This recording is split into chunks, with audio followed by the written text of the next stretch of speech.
Ndom sina Chukwu akarakam sina Chukwu abụrụ Victoria Nwankwo. Ndom sina Chukwu akarakam sina Chukwu abụrụ Victoria Nwankwo. Afọmologo nne m bịa kene na mgbole kololo wee fugo. Mami mo bịa kene nne m bịa kene na mgbole kololo wee fugo. Nnama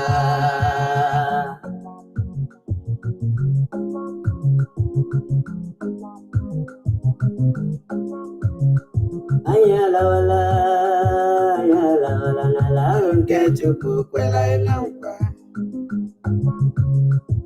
Anyị alawala anyị agawala n'ala ahụ nke Chukwu gọziri anyị. Ala Biafra obodo ọma mgbe ya bịa sesele ọma. Gịnị? ọbatara Gịnị? Ụmụ Biafra tinyere ike were n'ike tinyere ha wee chegidala ha mere mmegbu. Ụmụ Biafra tinyere ike were ike ha nyere ha wee legala ha mere mmegbu. Akụkọ agịga nwanyị mụrụ nwa nke na-enweghara oge agụụ na Awụsa ala maka ụlọ ala Biafra bara ha. Oge agụụ na Awụsa ala maka ụlọ ala Biafra bara ọma. Oye! Gịnị? Agụ na-eche mba bịago, egwu na-eti Igbo niile. Iwepụta ụzọ m, agụ na-eche mba bịago, egwu na-eti Igbo niile. Nwa Chinamara ebe Igbo ekwelugo na ọ bụ Chi Biafra mere alụ. Ekwelugo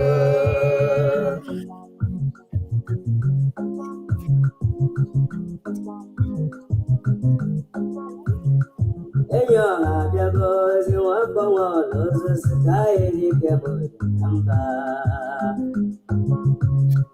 Enyi ọha abịa n'ozi nwafọ nwa ọla osisi ka anyị dị ike ma oji ka mba.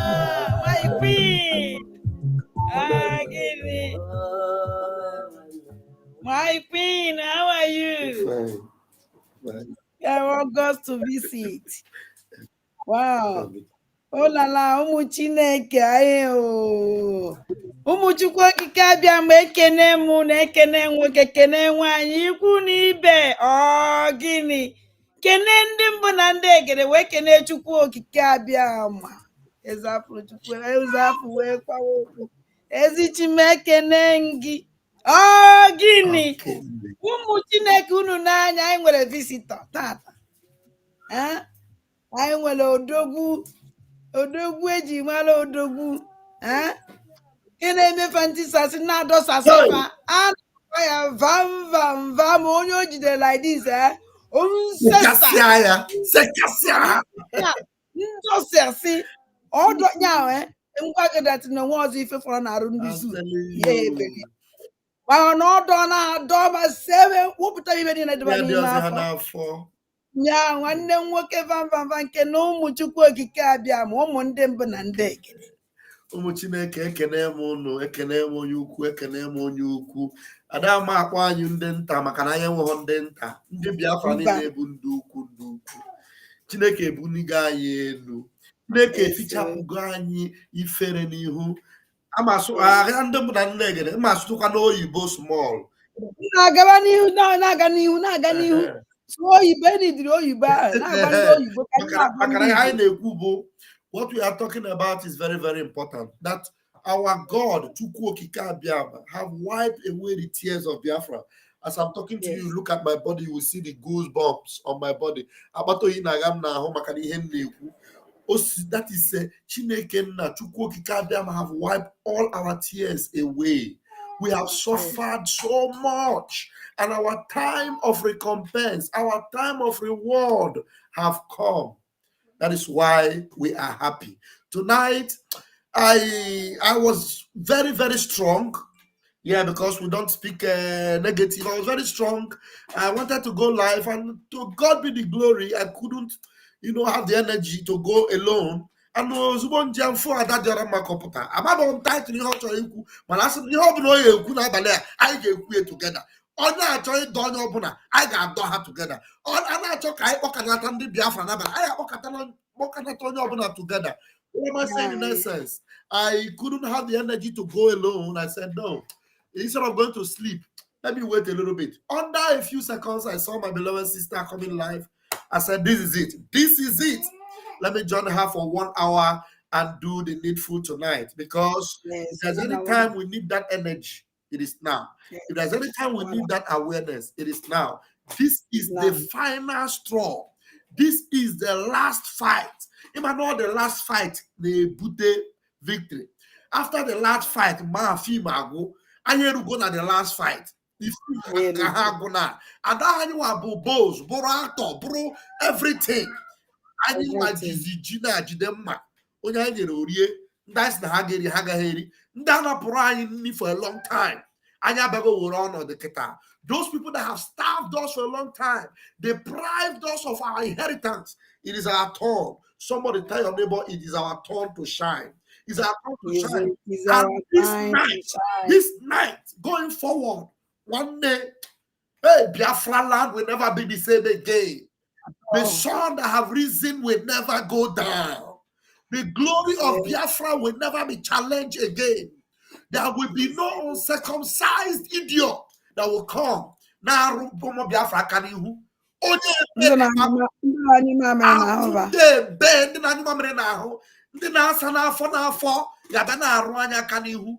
This time around, I got Guaha, Nanye Biligo, and Nanye Jikerego. The most of them got to until the Biafra.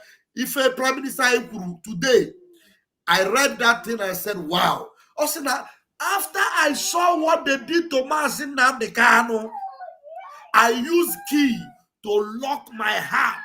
And I said, I will not open it until I restore Biafra. That is to say, I'm a mention them. Until Biafra, we hope I got that until they put that Biafra. If we don't want to queer, and I queer, and I very friend, Mandina Choka or Fafa. And when the Pokidafia, that way I'll go off we do that way. Well, nobody, that thing in Finland, I pocket or to pro home, the way by no kita. Oh, Munden, the way they buy no kita. One them, or pro no happy home, when out to pro home. Kita na kwa the same people see no the way hub kwa hub takwara na say onye obuna akposi ni onu onu no bo ha bu problem ugba kunu teta no re e wo be fo no fro unu ka ya fun ketoro biati. And that Arama, thank you for giving me the opportunity to I have ketoro biati nna ife amelego ife mekwana mo ijikwa ga eziokwu because mom bia ju ezigbo toyi ibia life. Zamba no. Ima no always sinjere like this. We sinana. The time any drone I most can gana na bia zamba no na ma bia ono nwere code. Ni wuli ti na ma bia ni we blake ya we no so kwanya si we. Umu Chukwu okike abia ma aye elu na ebe anyị na-eje. Now for the first time umu Biafra binyiri si yes. Na that key ebe ahụ ọ dị na anyị ejechita ya oke and anyị ebinigo and onwere ife na enwenataghị nke ihe nwere ike ịkwụsị anyị mmeji asụsụ ndị mbụ na ndị ekede eji mara ada ndị mbụ akwa ugo were na-aga vam eyi ụzọ oyibo ife mmeji wee mee pamit ka oyibo na enidiri this voice now enidiri onu a na akwụfụ nwatakịrị nwa obere m akpọtara na ọ bụrụ na ọ ga-ekwu nwa okwu ka ndị onye ọbụla maka esi asụ asụsụ ndị mmụọ asụsụ ndị mmadụ asụsụ ọbụla na-asụ si sụọ ya kịta na onye ọbụla niile. Yesterday unu nọ na Twitter afọ m nnọọ ndị pụtara nọ na-asụgasị asụsụ ndị Bini sụrụ nsụba gịnị was for the first time. If maybe name was son sang or lay and see yes, at least hapụta use asụsụ ndị mbụ na ndị egede befa wee gwa ndị befe okwu.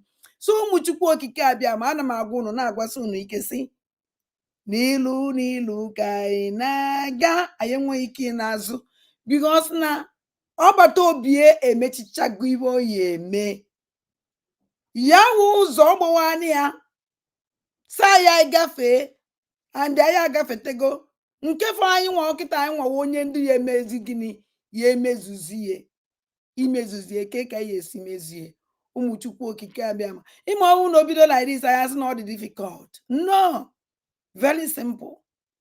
Highest o take kata 5 minutes. Even 5 minutes is too much.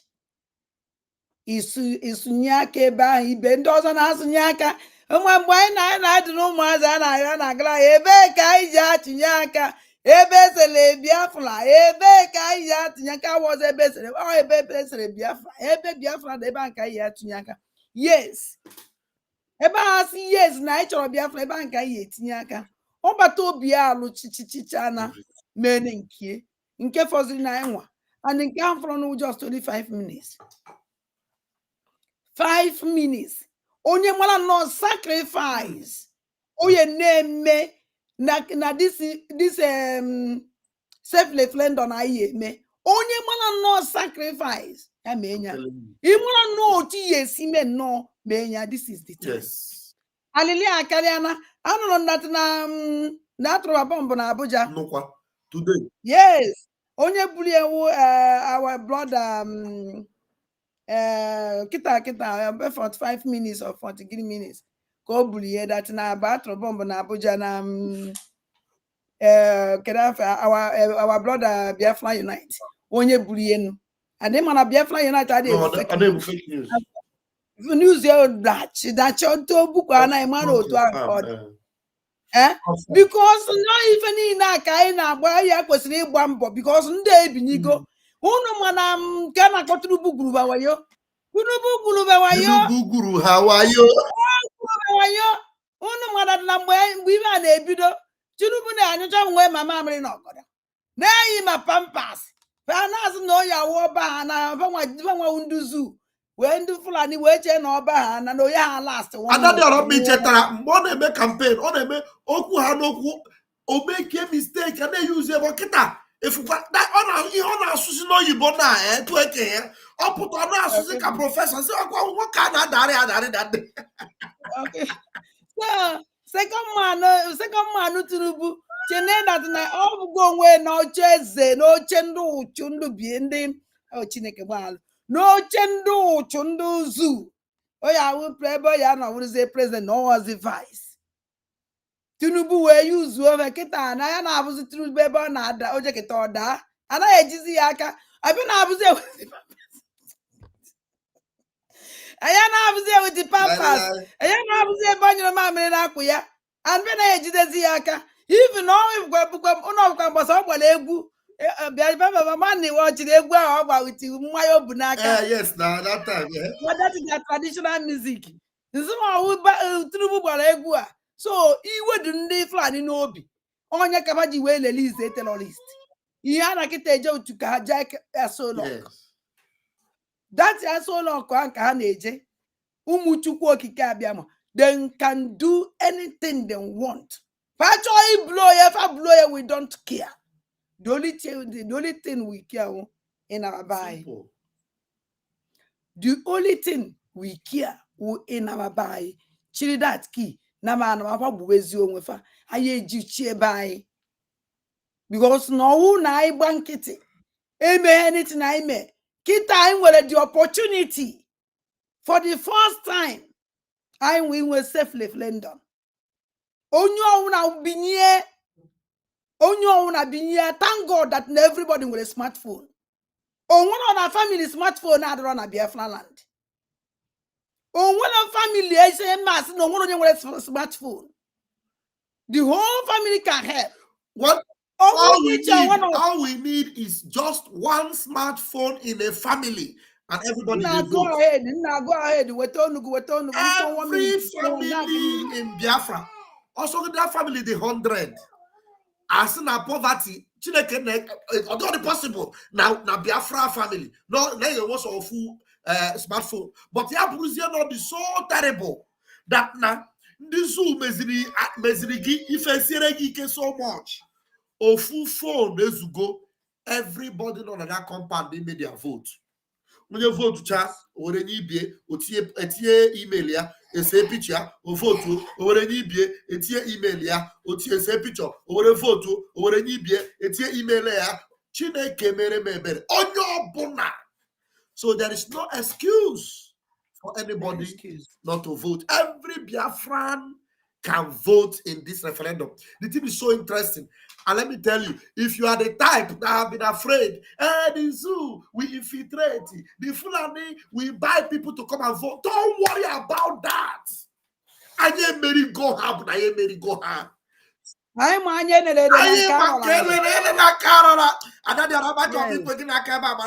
possible. So, just many high school, many high school, aqua link. I get the link na Fabia vote. Yes. Vote. As far as neighborhood Biafra, Fulani, neighborhood Biafra blood. I'm telling you, Ebaki Afuzebe computer they reject on your bro Biafra. Yes. Yes, so as what about the computer? Our Batobia is very intelligent. That computer reject again. Oh my because God! I with a software. Why do you do Israel? Even Israel, they have what they call the Iron Dome, a technology that nobody can be able to manipulate. Iron Dome. Another one, the superior Iron Dome, the latest one. This Iron Dome, Iron Dome by Israel, Middle East, and Israel. But now you have the original one, they can have a sense. They can borrow sense from us. The ones in the Middle East, they borrowed the sense from us, and they were able to build what we call the Iron Dome. Father, I told you, Father China, Banura, Israelis in Tel Aviv, they go to bed and they sleep like babies. While they are sleeping, the hand of God is capturing all the rockets that the enemies are throwing. How is it happening? It is the finger of God. I am telling you, when the enemy throw the rocket, the hand of God, called the Iron Dome, will capture the rocket and throw it back to the enemy. The same way, we have the software. Come in as a Biafran, vote your yes, and your vote will count. You say you want to manipulate or destroy our vote. Come, you will see what the God of Biafra will do to you. We don't tell you, just try and see. I am telling you that this is the last straw. The final bus stop. Biafra have come to stay. The wisdom that God gave to man from the Garden of Eden, Biafrans took over 99%. The remaining 1% can happen also. 99% go where the 99. So full percent can do something. How can you use 1% and defeat 99? Is it possible? I get we will show you that we are the original creation of God. You cannot stop the manifestation of Biafra. If you have been thinking about it before, I am telling you, stop digging your own grave, because your end will come before you even imagine it. Allow the people of God and let us go. Adadioramma, take over. So Chukwu okike abịama, onwe ọzọ ife ọzọ onye ọwụ na-akwadebe. Agwara m unu sị, a sị na datara mụrụ nka m esi mee. Ịma ndị Itiboribo anyị nwa ebe nne nwuru ihe emenwuye, o nwere ife dị na ya. Ebe ada ndị mbụ na ndị egede menwuru ihe, unu ya emenwuye. O nwere ife dị na ya. Asị m unu 5 minutes. I thought I'm 5 minutes. 5 minutes. Or what? 5 hours, 2 minutes. You may go your vote. Okay. Because see, this one is just you are on your phone. You may pay higher. Once you may pay higher, inside you go into your email in that phone. Your email is active in that phone. Once you put the link, you don't need to put the email again. It's just put Gigawa Ọ na-ajụ gị question na-answer ya ọ bụrụ gị gebe your vote yes or no. Iti ha na your yes the thing na-acha green is o gosi gị na vote go sọsọ gị nwa na onwe gị adịgo dị happy. Ị na-agwazi ndị mmadụ na the thing emekwa ya under 60 seconds. So I'm telling you. Very easy. Very easy. Very easy. Very easy. Vam nwere ife nchọrọ igosi ụmụ Biafra ka ha fụgodu. Yeah, go ahead. The important ọdụ anyị nwa iji were mee ọsịsọ. Ọdụ anyị nwa ekwesịghị iji gbuo oge atọ. No more delay. No more delay at all. Vam. Iman about this man. A man if we go this yes, I share the video on Twitter today. Okay. So Biafrans can we gain way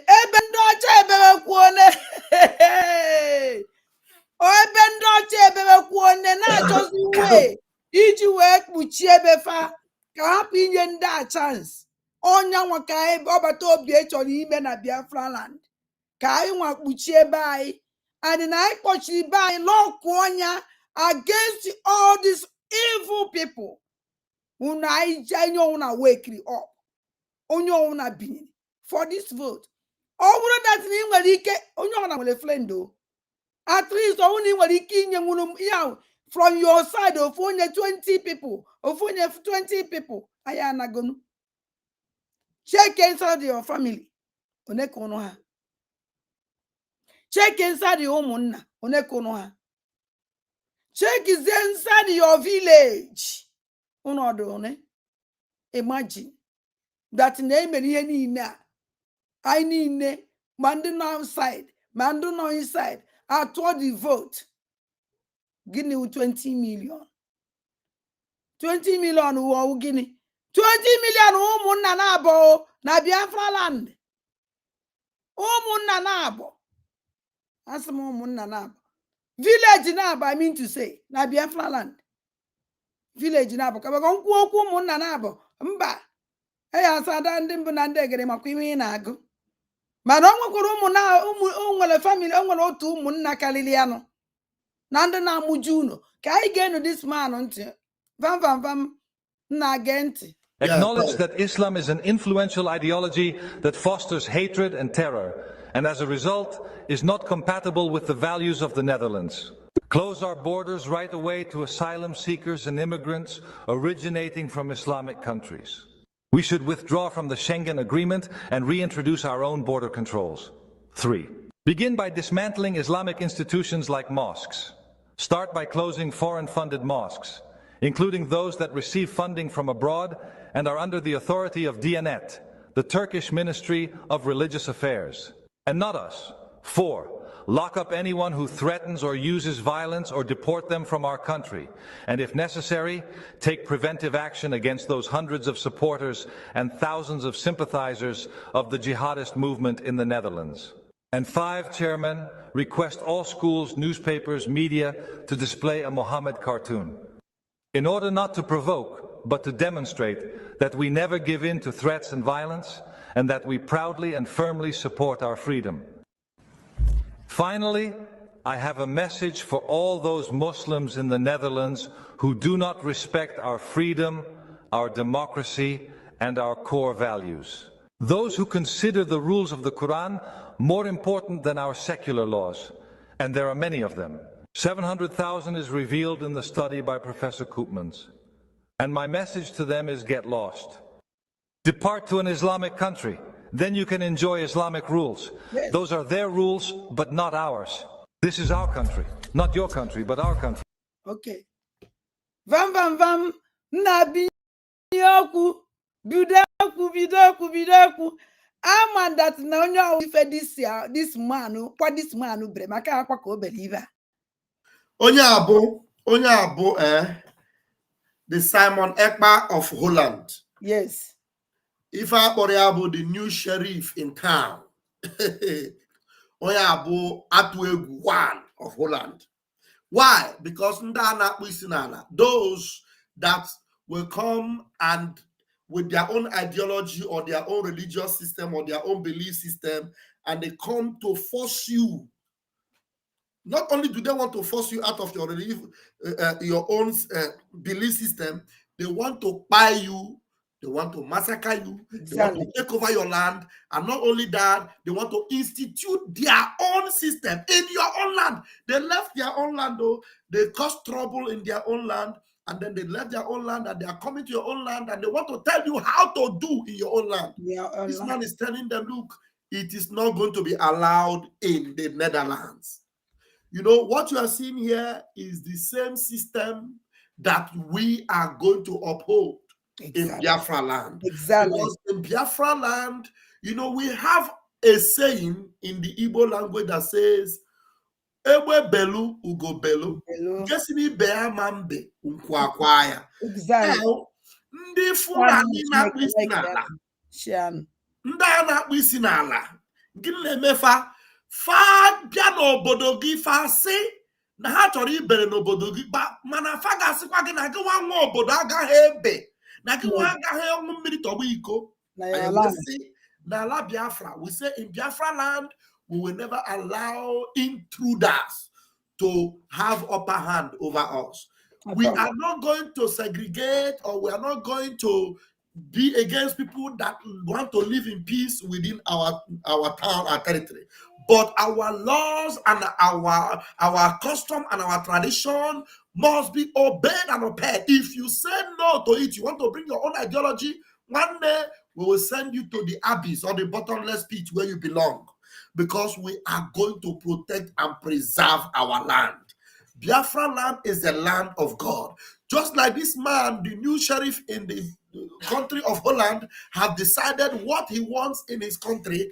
That is what you're going to see in Biafra. Now you see that he's telling them what they're going to do. You understand? It is not in my own words. It is in his own words. In English language, he's saying it. So these people that want to come and, take advantage of your own humility, of your own, simplicity, and want to, ride your own your humility or simplicity, we are not going to allow that. We are not going to allow that. In Biafra land, we are going to be very thorough, very, very tough. Yes. We are not going to take anything, any no, or any opposition to our own standard. We are not going to water it down because of some infidel. If you have your belief system, you have it in your own land. We have our own land. Yes. Tradition, and we are going to make sure we uphold it. That's what we see going on in Holland, and that is exactly what we are going to see in Biafra land. Thank you very much, my beloved sister. Yes. Chukwu okike abịama. Unu ma mgbe m fụrụ this na asụ wow. Nda ebe this man afụgo ya with even before of ya with ọdụ akwana late vam because I want to watch ife me na Britain last time mgbe ụmụ nwaanyị a protest. Nsa na ụmụ nwaanyị ha chịpụta ka ya just testie Britain ka amara ife Britain ya eme, then Britain eme ihe ha wee kpọpụtazi ụmụ nwoke kod na Britain ka ọ dị ebe niile. Ịma mgbe aba na-eje ekoka ya okwu na ụka ebe niile, eko ya okwu na ụka Libya, eko ya okwu na ụka na Afghanistan, koro okwu na ụka ọ na ejezi ebe a na-ebukọta ndị befa, na-ebukọta ndị ama na ịma mgbe ihe a mere ka na-ebunata ha na-ebute aghazi na-enye ha lefe juu. Fa ga-agafekwa obodo ndị na-akpụ isi na ka ha ndị agha ga-ekwe ka abanye. Can you imagine? Fa beta fesi na Yemen, see all those countries ndị na-akpụ isi na they don't allow them to stay in their country. They will pass and they go to your own country. They want to come and mess up your good land with their evil. It will never be allowed in Biafra land at all. Or they possible. So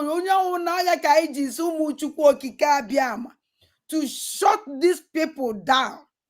Why we keep we will have what to open and an over panike? Chupa our land. Work we also. Obato be the capable. Obato be in a cabinet the capable. Everybody, yeah, was so serious for I and they are meant to defend the land. Yes. Malana that na ana m ekwu ihe a na-ekwusi ike vam ị nwere ike maka enwere ike ọnwụ na mana gị na-aba ebelive na the sentence mana iwu ọwụ eziokwu dat na otu nsi afụ ihe awụrọ ka ihe esifia nke iji were nwu nwoke anyị ma afụ nke m onye nke ejiri wụrụ nwaanyị mana gị nwanwụ n'onwe gị ya afụ ya nke iji nwe nwoke bikos ụmụ nwoke na-aka ya eje fa karịa ụmụ nwaanyị so ikwu ya ka m ji chọọ ka ị nyere m aka dozie my brain ọfụma vam ịma bifo ana m asị dat na Biafra ya abịa adị na ndị ya nụso ndị amị Biafra ọgụ awụkwa ndị Fulani nọ ndị agha anyị na ya na-azọ Biafra ndị DOS na ndị otu niile ba ndị otu ahụ ndị ya nụso Biafra ọgụ so na-ekwu since amụna m na ị nwere ike ịfụ mgbe Ikenga Ulu Agụ because achọrọ m ka Biafra onye ọwụna dị very very very careful mara onye ọwụna ha na-eso mara ndị ha na-ege ntị mara nke ndị enemi anyị mara ndị ndị ezigboe because na onu niile wọchị ya mgbe Ikenga Ulu Agụ nọ Kano South Africa because ọ mgbe ọ ka nọ mana kịta ọ nọzi South Africa ọ na-ana because edozichara ya ihe ka o jezie wulu head of one of the ka ọ wụrụzie ada na enyeziri ya nọ kọmanda amamu nke enyere ya enye so eyuzugo m this thing were kwuo okwu wee mee something mana asị m ka njukene gị kedu ihe ifu ichere gbasara movement Ikenga Ulu Agụ movement o mere for us things otogai I boot. We have given them their their place. So despite up to today, we have moved forward. And now what we have achieved to them, it is completely unbelievable. Even them now, if they open their mouths and say that what we have done is not good, even their own among their own self, they will even fight themselves because themselves they know that we have arrived at a stage that now they cannot have been targeted. That's where we are now. So he has shown that none of them were actually fighting for Biafra. That is why when our Prime Minister wrote that thing today, our Prime Minister said, when I see what they did to our leader, Mazi Nnamdi Kanu, that is why I decided to lock my heart. And I know, and if not that our Prime Minister lock his heart, today we will not be talking about referendum. No, at all. Even a referendum, all promise, cannot promise referendum. Promise, yes. Did not promise referendum.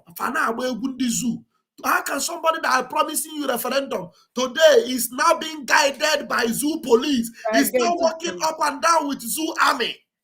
Somebody promising you referendum. Now that referendum they promise you. Now we are no longer promising you referendum. The referendum is here. It's here now. Yes. Do you understand? It's here. You saw even there is a video I put on my this. Maybe I would like to play it. When that woman, the woman say that now we don't have anything to do with United Nations. Back here, no matter that now, all these people that have been saying, please give us date for referendum. Why Hajj give us date for referendum is because they are not ready for referendum. Because they know there is no way United Nations can give you date for referendum. When he keep play the distance, let me chop that video because it's very important. Yes. Only very, very important because give us date for referendum, give us date for referendum. Onye can not this date of referendum. And the Zoom date of referendum. Now the United Nations date of referendum. They cannot referendum. They cannot referendum. The same people na date of referendum can put as na. The police ha na taking che. The army ha na akpare. Fe dey gi obode. The same zoo that you want a referendum from. So, that referendum Yes. And I will go to referendum now. Yes. Anybody from today, Blinken, the United States Secretary, Fajuria Maka Simon and the Simon Epaneme and the Prime Minister, or say her that Nake and the honor. The Simon name, no, the right, his own right. Because this referendum vote, not the whole valid, not the whole genuine. Okay, yes. Exist. Okay. Yes, all the whole country need to grow their freedom. They ask for it through this same referendum. Let me look for that video. Let me play that video now. What? Let me play that video now. Wait, I'll bring it. 1 minute so that Biafra can what I need because yes. I had them in Koiri. I had them in Koiri at all. If I had as offer. No. I am on the ground. No. But what about the thing I go there? What about the studio? Okay. Oh, one year. Again, listen. Why are we still going to the United Nations as Africans? That is a useless entity. It's not for us. The largest voting bloc in the United Nations are the African nations. We don't have a seat on the table. Why do we go there? We go to the United Nations to vote on their issues. They pay African countries on this issue. Vote with us on this issue. We have no business going to the United Nations, period. We need to tell Secretary Guterres, thank you very much, but we're no longer going to attend United Nations. It's not our entity. Until we have true representation. Goodbye. Right. Let me play it again. Why are we still going to the United Nations? Why? That is a useless entity. Useless. For us. The largest voting bloc in the United Nations are the African nations. We don't have a seat on the table. Why do we go there? We go to the United Nations to vote on their issues. They pay African countries. Oh, vote with us on this issue. Vote with us on this issue. We have no business going to the United Nations, period. We need to tell Secretary Guterres, thank you very much, but we're no longer going to attend United Nations. It's not our entity. Until we have true representation. Goodbye. Right. Goodbye.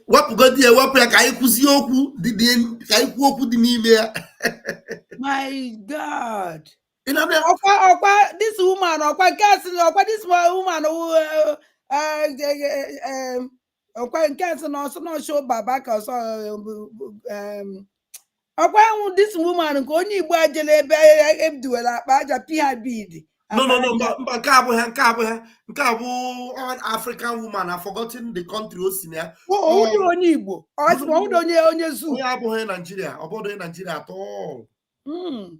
A very powerful woman, and I've forgotten her position. That level of United Nations very high rank. So this woman she's a very well-known person worldwide at the high level.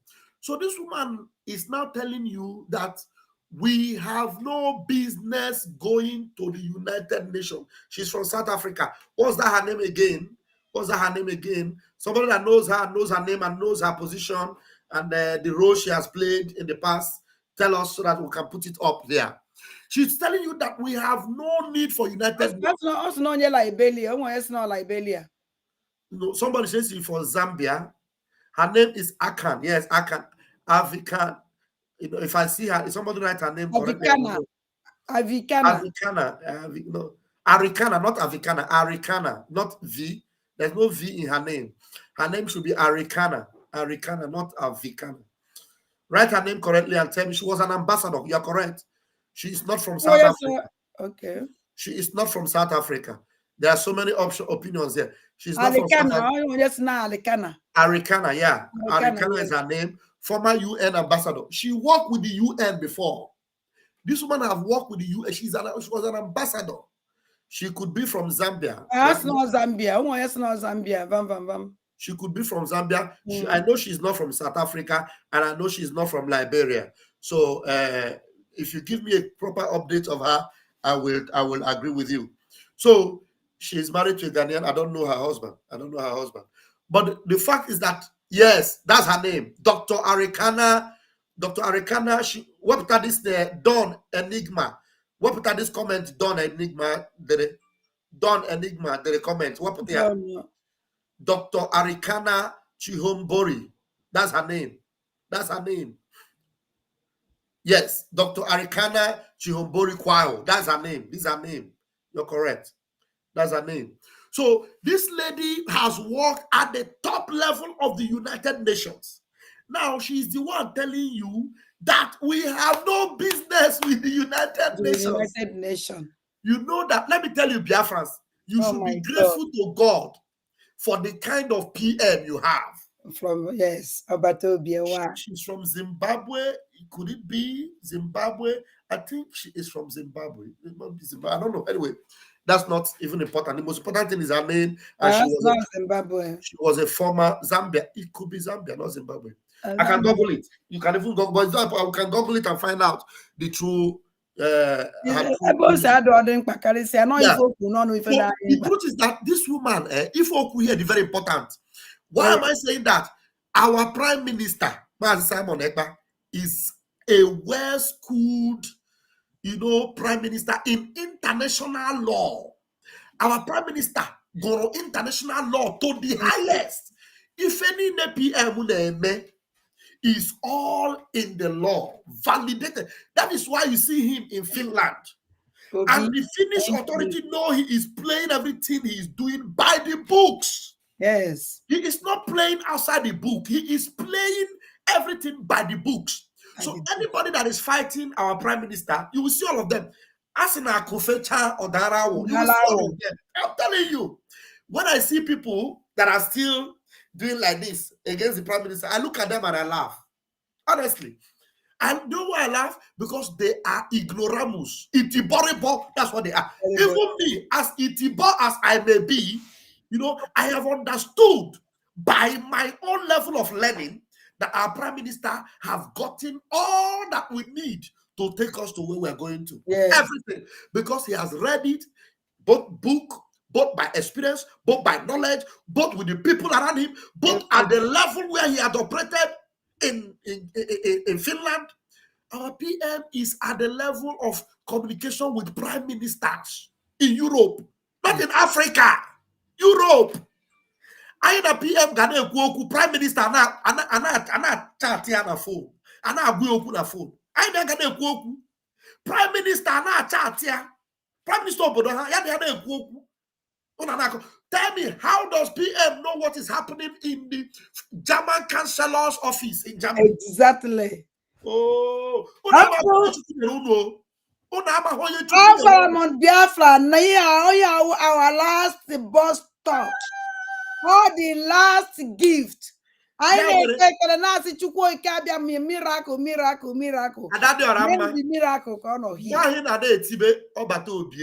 You know why the thing to PM now? Because some are not work that thing. Because some are the meaning of that. Because you are ebo jerugoro, o jerugo ni simiri. We man that he na-etu ebu afaru rie na bakana. Unto batara. O man no bigo.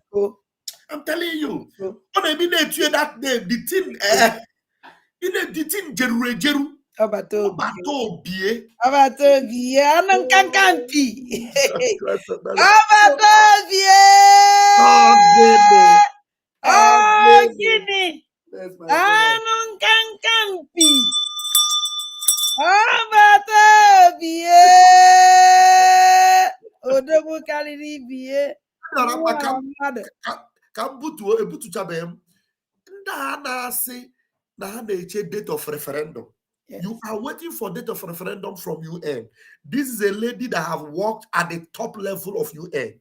She is telling you that you going to the UN is a waste of time. Because everything that is happening in the UN, they keep you there because they are using you to cast their own votes. Yes. If they want to pass a law, you have more members there, but your own decisions does not count. The only thing that counts for you or for them is your vote.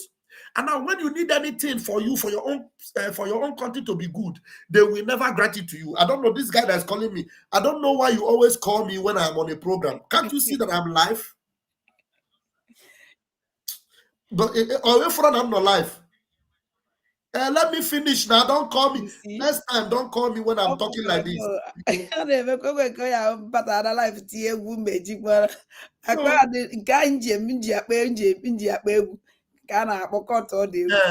Yeah. So if you can't go on me high spirit again now, but why the man? I'm gonna block again next time they come like that. So ndana putana neche can the same UN in her dates. Why UN na wanya na gwagena? This one is telling you that UN, you waiting for anything from UN, you are wasting your time because UN will never give you anything that will favor you because they are just there and they have all satisfying their own desire. You are not their interest, they are not interested in you. So you waiting for them to give you date of referendum. You are wasting, you will wait forever and ever. They will never give you date.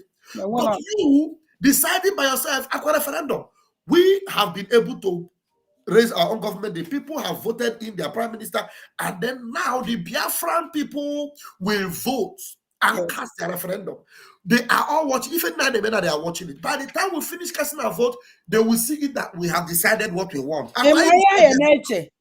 Ihe anyị na-eche na anyị na-egwu egwu ịmara ihe ọnwụ na ọgbata obi ekwuru egwuregwu ka anyị na-egwu na ha dị serious. Ihe ọnwụ na ọgbata obi na-ekwu egwuregwu ka a na-ewu ya until o mechazie achọba ndị ya ejejidi elu. You see, with ihe this woman kwuru, o gosiri that na ndị UN na-use ndị Africa since ụwa. Thank you. Ụdị mkpọsụ gwago na-eti ha anaghị echi ha. And anyị na-eso ha ka ewu na-akpa ha with hope na enọkwa na ha nọ here for us. Ana m ajụzi kedizi ife ndị UN na-eme onye ka iji jee onye ka o ji dị mmadụ tina ji aka gị zọpụta onwe gị ọ maka ndị be anyị na-awa na United Nation ọkụ ụlọ na-anụ United Nation na achọrọ m ịgwa United Nation take note which is the United Nation. If you don't take care of yourself, United Nation don't care. Ha batagodo abata ha na-abata for their interest. And ụmụ obodo niile ka fa na-aza onye ọkwifugo for how many ọkwifu ya this woman kwuru enweghị ike inwe ịnụ this kind of thing n'ọnụ ndị be anyị ọ dịghị possible. Ọ dịghị possible. Enye ha ego ha emechi ọnụ. Money enyekwa ha nafa ego emechisi ọnụ. Akwa UN bụ ndị na-abụ ịga na Congo moto ha trọk ha buru baa n'ime Congo trọk ha daa nwa accident imepe ya ifu source of gold faji ezute n'ime ọhịa ndị Congo. You see deposit of gold and diamond. These are the same UN that you think they are coming to make peace. The same UN you think that they will give you referendum. Ha na-alike na anụ ọgụ n'Africa because ha na-benefit. Kendi na cost kwa ndị ọgwọ ọfa nwa. Ha na-alike ya ọfụbe mgbe ebe ibe na-eme n'Africa akpọ ndị United Nation ejekwe nchie ya na ka ya ka ihe hapụ ime instead ya ekwenchi eje mụ ya ọkụ. Gosi m one state or one country in Africa United Nations wetagoro peace in ya. Only one ebe ọgbaghara dị fe weta peace. Lie, it doesn't exist. Ọ dịghọ o nwere ife mfụlụ vam anyị wetego die ama m na fa mara ka fa ya esi mee fa ndị na-asị na ọ ya agbagwoju anya ọkwata tie vam 31st. Okay, 31st. Anyị na-agba m nkịta nkọrọ na-eje 31st of January eye enwe broadcast ịkọwara anyị ka eyi esi wee tụ ya vote. Is better na ịbịa ha ga-abịa nọrọ fụ ka esi emie were fụ na onwe ibe lijuru afọ na ya. The only thing mma asị gị na ife lijuru afọ ma na oliju afọ ịta na ihe eji wee jos ma ọ ya ka eji esi unu mee ka enu shon unu enwego Gmail na your mobile phone because the vote goes through Gmail and the chọpụta obodo isi na ya chọpụta ebe ịdari. And thank you for mentioning that. Also, very important. No, let me explain. Although so important now, because some people can say, now each let me speak it in English. In English, you call it any but one way. those of you that think that if you don't know the state or the village you come from, that you will not be able to vote, please, that has been debunked. It has been debunked. Even if you don't know the village where you come from, as long as you know the state, you can choose any village and vote. You can cast your vote. Yeah, but at the end of the day, if you know your village is fine. But if you don't know your county, now I come from Olu State, Olu. I can choose any county and vote in. It is just like Adadarama wants to vote. Adadarama, for example, let's assume she's from Aronde Zogu, and now she find herself in my village, in that particular state. You understand? Assuming Aronde Zog is in my state, and then she's not in Aronde Zog on that day of the voting. She is in our Mama in Oru East. She can vote in our Mama in Oru East as a member of that Olu state. So it is the same thing like that. You understand? But if you know your particular county, then you choose it. But if you don't know, you can choose any county. Once you choose it, your vote will click. So those of you that have been waiting to ask me, please tell me my county so that I will know my county and I will know my state and my village and vote. Even if you don't know your village, as long as you know your state. Your state. As long as you know that your state, then you can vote. The most important, here the champion, the village. Yeah. The village. Village. But name at the state. You will choose any village. Online or buy it. Your vote buy it. Because some people gonna say maybe na Hama village na Haga vote. No. I'm going to name your village. You can vote. You can vote as long as your state. You will choose any village you don't need that state. You vote. But our Prime Minister, by the grace of Chukwu Di Ya, I'm a liar. You will put a way find it very easy. Identify their state. Maybe a search engine. We are able to identify that a search engine. Once they type in the name of your village, you click your state and your village. Your village. By the grace of God, I get to that level. But when I get to that level before you are casting your vote, you can choose any village in that your state, and your vote will be eligible. It will count. No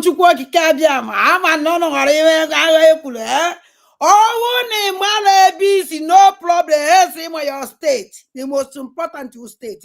Yes. Make sure name my state. Your state. All the state. New one can your new state. China. You want to answer your new state, but put inside your new state. It's your state. Any village you wanna. Hence now that the village are not inside that state is okay. You validate your vote. Within 2 minutes, it wanna vote to teach you can then you work when you can aka. You can magadi one ya can do no smartphone. General aka. Gmail. To all of our vote. It to chala vote. You can wipe it out. Ozubo. Keep your own Gmail. You Gmail mad. That Gmail I will just for I got one Gmail. Now that Gmail I will just go away validate vote here. Exactly. Yeah, I suppose we met that Gmail. Yeah, you can take it out from your mobile phone. Simple. So because onye owner, and the Abatobi on that day, that 1st of February, I will sit at home. So yes. Everybody now prepare. Oh yeah, now square. When did you call that? I can sit at home. Can't have shop bank. I can sit at home before that day, so that everybody got quado for the voting. Yes, for everybody. Yeah, everybody.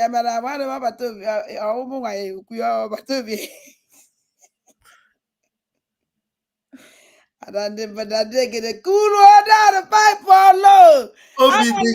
Obinigo, you are excited about this referendum.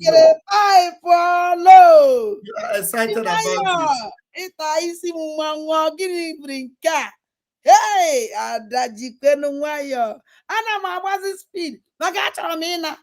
Ikenji wuru slave n'obodo onye ọzọ agụgo m. I'm telling you. Ikenji anọ na prison. Iwe ahụ maka ibe anyị nọ. Every day prison ka anyị nọ n'Europe. Ịbata ịkpọchi ụzọ. Ịnọ n'ume ịnọ ịkpọchiri ụzọ gị. Ịnọ asa na ịkpọchiri ụzọ gị. Everlasting prison. Adịgo m tired. Achọrọ m ịna nnalụ anọ na-egba m. Enwere m ịgba. Ezigbote ikuku ndụ ekusa ma ana m ata mkpụrụ osisi. Kedu ihe m na-eri ihe? Onwere so ụmụ Chukwu Okike abịa. Nyere na-ada ndị mma na ndị egede aka kpanata m ụlọ. Ịkpanata m ụlọ ịgba nnọọ mbọ jee tụọ nnọọ vootu a. Asọkwa gị jee kwụọ na line na anwụ. Asọ gị jee kwụọ na line na mmiri. Asọ gị jee kwụọ ka a na-apịa gị ụtarị because ndị na-eje atụ vootu gọvanọ and si na ọ dị steeti a na-apịakwa ụnụ ụtarị ebe ahụ. Ịkwụọ na line ịkpọ ịma akwụkwọ apịa gị ụtarị kwụwa gị aka. Tikwuo gị ihe tinyekwuoro gị ihe. Ịmakwa ịma ma agbakwuoro gị ihe ma egbe. Mana nke a no nọrọ na be gị balansị ya ọwụrụ mmanya otu bọtụlụ nkwụ ọcha ya na-aṅụrụ onwe gị na-ata ọwụrụ nwa anụ ezi anụ nchi ị na-ata eweta mmanya ọcha dọrọ na palọ gị na-ewerezie akwa na-achọ ijiji na na-efecha ya ọ na-aga tụọ vootu gị zụọrọ onwe gị ike ụmụ Chineke sọnsọ ya. So by this thing the nna m anyị akwụsị n'uhie so ọwụ na o nwere room just only 20 minutes for people to ask questions. Phone because line is open. You can call Vam. You can call me. Any phone or Vam phone good number go. On the number go ya pozinu. Yeah, please call us for. Let me yes, put my number Vam. You can call Vam. All I done them banande can akug. Ekpo kai were na eje. Aiza na chere nebe kubuga anya m ada iwe akala ebe ezika nọ. Hello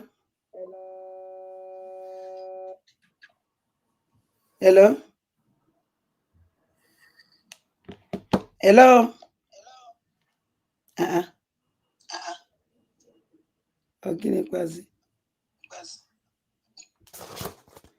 okay agba edem ndị kwa na ma nukwu onu m. Hello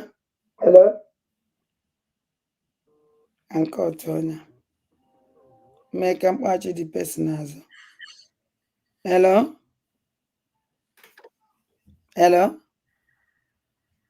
yeah adande mbo na ndege and there was one there were good evening Chukwu Di Biafra Guinea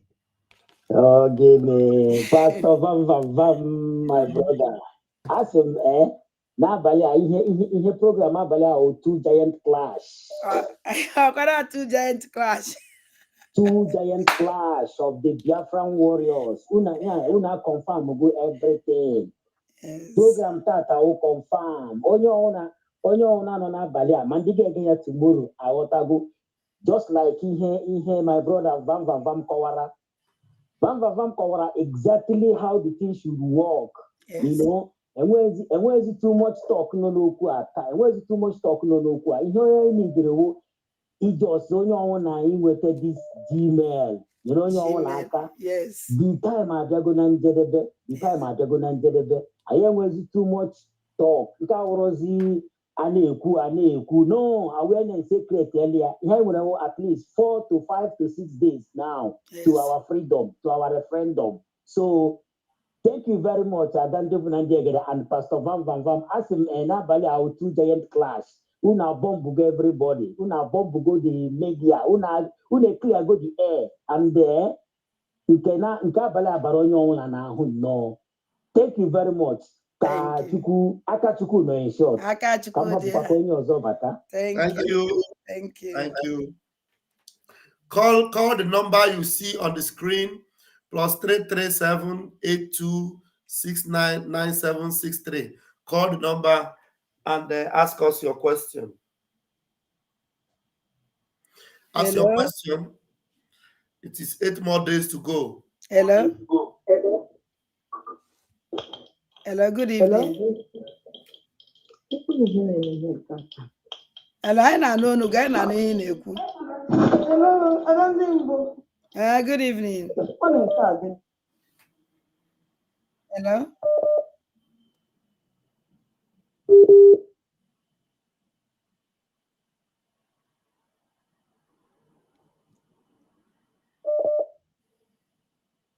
Hello. Hello, Ndewa, good evening.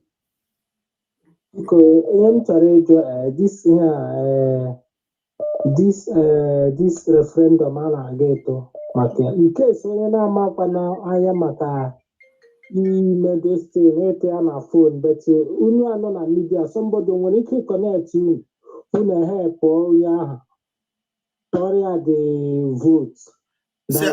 Gente, go into another now. As far as you have a phone, you will have phone. Open name how can say mepe Gmail. Somebody mepe Gmail. Eti hana the Gmail. You open other Gmail na phone. Once I send that link, I get here the link everywhere. Like in the program now, or another man name program. Try the program. I get away the link. Tie na comment section. I get away the link. Tie everywhere. Once you met waka na the link. Obrugi gebi a vote. Everything they buy, even Obugoni in Ago Takara, he gave me we head in there. Often say too much. Don't worry. Indigenega Kaya, you know, I am the second community Guana maybe 1 month because some of us did phone, but how much a patient phone or so when that time reach, I won't even make a man. You know? Okay.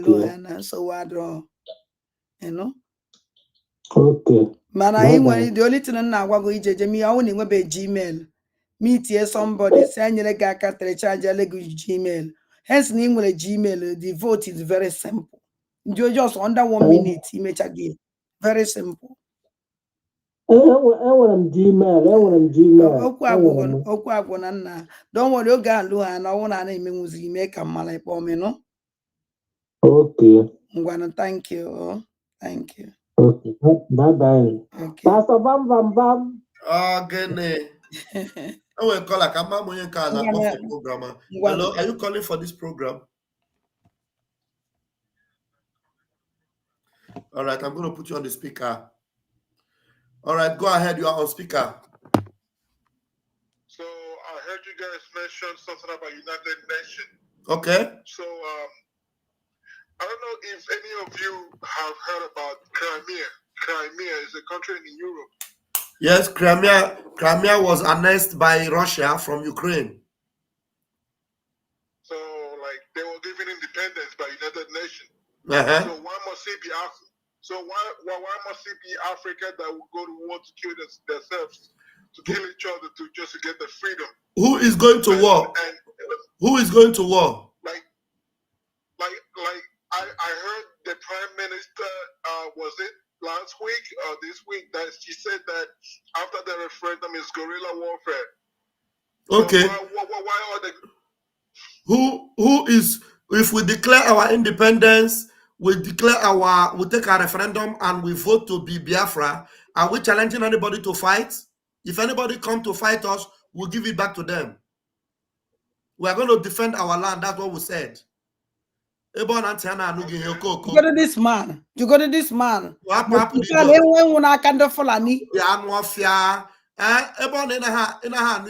We are not fighting anybody. We are going to make our referendum. Idiot. We are going to declare Biafra and we're going to defend it. That's what we're saying. Anybody come to cross our sovereignty, we'll teach them a lesson. Is that clear? is clear, but what are the stuff that's going to be in place when Biafra is declared? Like, how effective? I keep saying this at Ugo Chris broadcast. How is it going to be effective in Biafra land? I mean, how can you stay in Finland and declare Biafra? You got to look on your back. Wait, I don't know. Do you mean if go to first of all? with the apple this idiot? You are nothing but a warfare. If you are not a warfare, you go to this man on your back or go to. If you are not a warfare, let me. I know if you want to listen, go and listen to this program because you are a monkey. If you are not a warfare, you will not come here and be calling us. If you know you don't believe in Biafra, when the vote comes, you vote no now.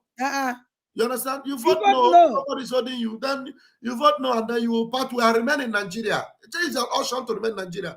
We will declare Biafra, will protect our land. You want to remain in Nigeria, remain in Nigeria.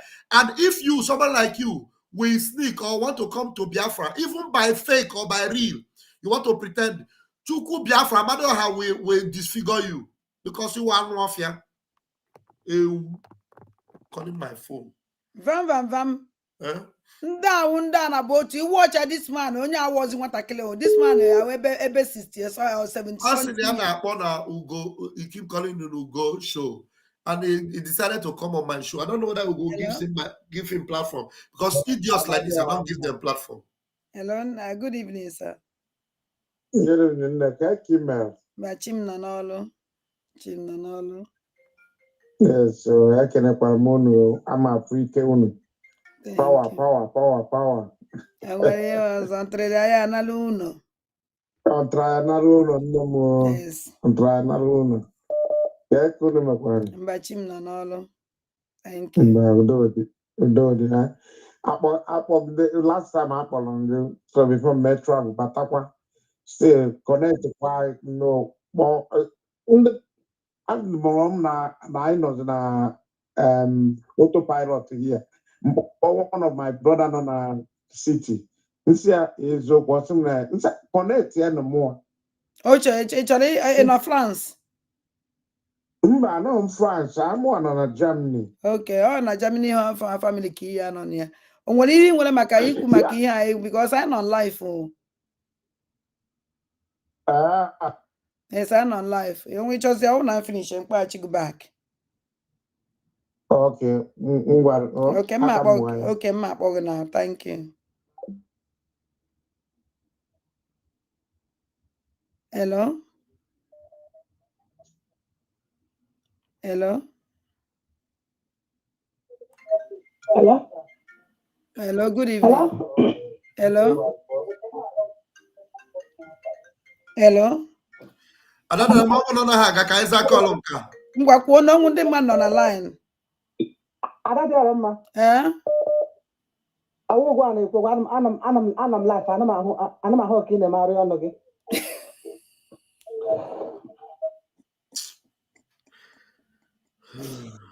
What are you in the line? Look, I can't see a speaker. I'm taking a speaker because go on. Oh, where did you put no? Everybody we talk. You're on a pipe or low.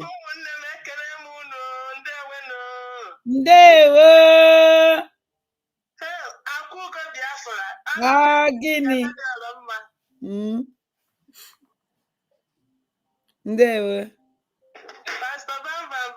Oh, don't drag him, mommy. You say?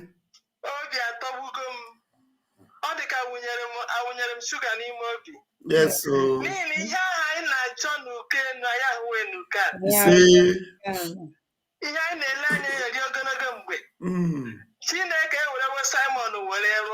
Yes. Onye hụrụ Simon kene ya onye hụrụ Simon kene ya si ya n'omena onye hụrụ Simon kene ya onye hụrụ Simon kene ya si ya n'omela ọbatabie gịnị nwa ka ibe ya. Yes. Biko bụrụ na ozi ekele kenere m ya. Yes. Siri nne m ya na ọ ga-adịrị ya mma mma n'eke. Ise. Ọ ga-adịrị ya mma n'orie. Ise. Ọ ga-adịrị ya mma n'afọ. Ise. Ọ ga-adịrị ya mma na nkwọ. Ise. O jiri kwe ka Chineke yuzuo ya wee hichapụ ụmụ Biafra anya mmiri. Yes. Asị m na ọ ga-adịtarịrị ya na mma. Generation ya ihe ọma ga-akọnata ha. Ise. N'ihi na ọ dịghị mfe ihe ahụ echere na ọ gaghị ekwe omume ọbịa ka a nọ n'ime ya ugbu a ọ naghị eme ndị si na ọ gaghị ekwe omume ha ekwetago ndị na-ekweghị ekwetago. Yes, so. Yes. Na Samuel bụ dike ama m otu ọ dị m since 4 days ugbu a ihe m nọwụ n'ọṅụ n'ihi na ama m na ihe niile esetigo elu na elu ada dị ọrụ mma Pastor Vam Maazị Ugo na ndị ọzọ niile na-enye aka na-agbasa ozi a wee mere ka anyị ruo n'ọnọdụ anyị na ugbu a. Chineke gosi unu mmaji kwuru mmaji n'aha Jizọs.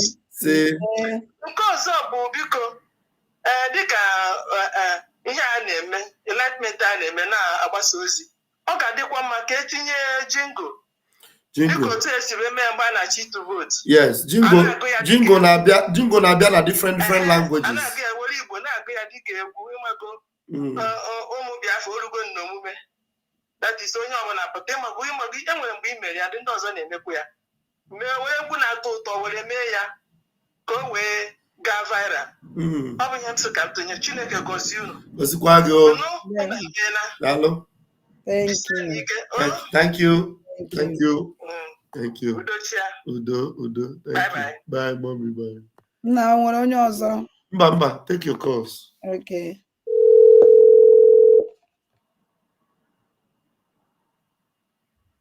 Hello.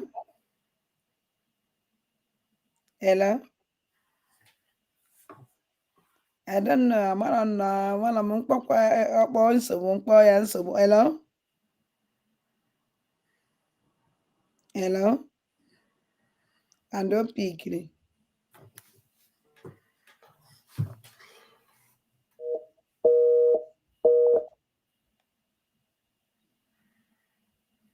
Ana m akpọ ndị kpọrọ m nụ. Hello. Good evening. Yeah, name. Ana m ahụ na ọnụ gị anaghị emegharị but ana m ahụ ọnụ gị anyway. Asị na ana m ara emegharị. Gị na Vam unu agbalịala. Vam something m agwa gị. That man, stupid man, he don't respond to such people. I don't. Yes.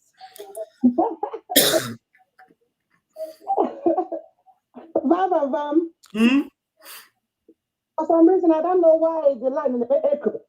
I can hear you. You have to put off any other device you are using. Yes, I use only one. Can you hear me now? Even it another device in a check in one that the other man move. Why am I your voice is echo? Okay. Yes, your voice is coming out. The phone. But you know this the computer. You know again in the phone. Ọ na-agwa ya okwu na-egekwa ihe ọ na-ekwu ọ na-enye nsogbu.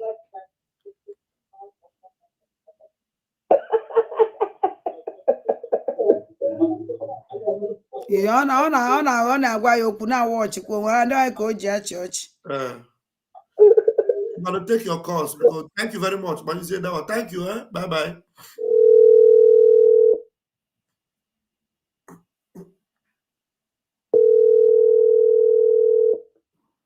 Hello, Adandimbo. Hello, nne m ịnụ anụ m. Get it. Network.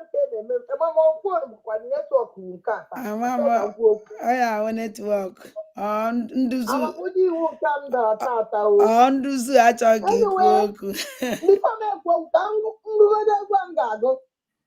Naanị nwoke nta anya niile ga-ahụ. Naanị nwoke nta ọnụ niile ga-ekwu. Naanị nwoke nta ka ndị niile ga-ahụ ya were chefusi. Letisi dị ebube nna m. Letisi dị ebube ihe egwu bịakwa ga-agụ. Yeah, we have now Biafra.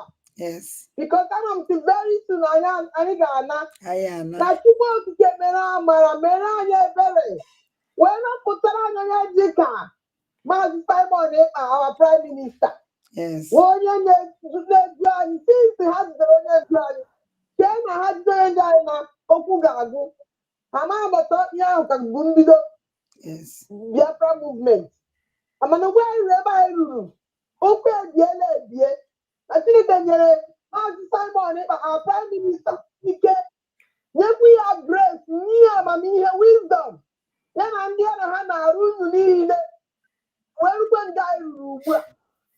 Na anyị nọzi na-eto vootu. Vootu anyị gaje eto.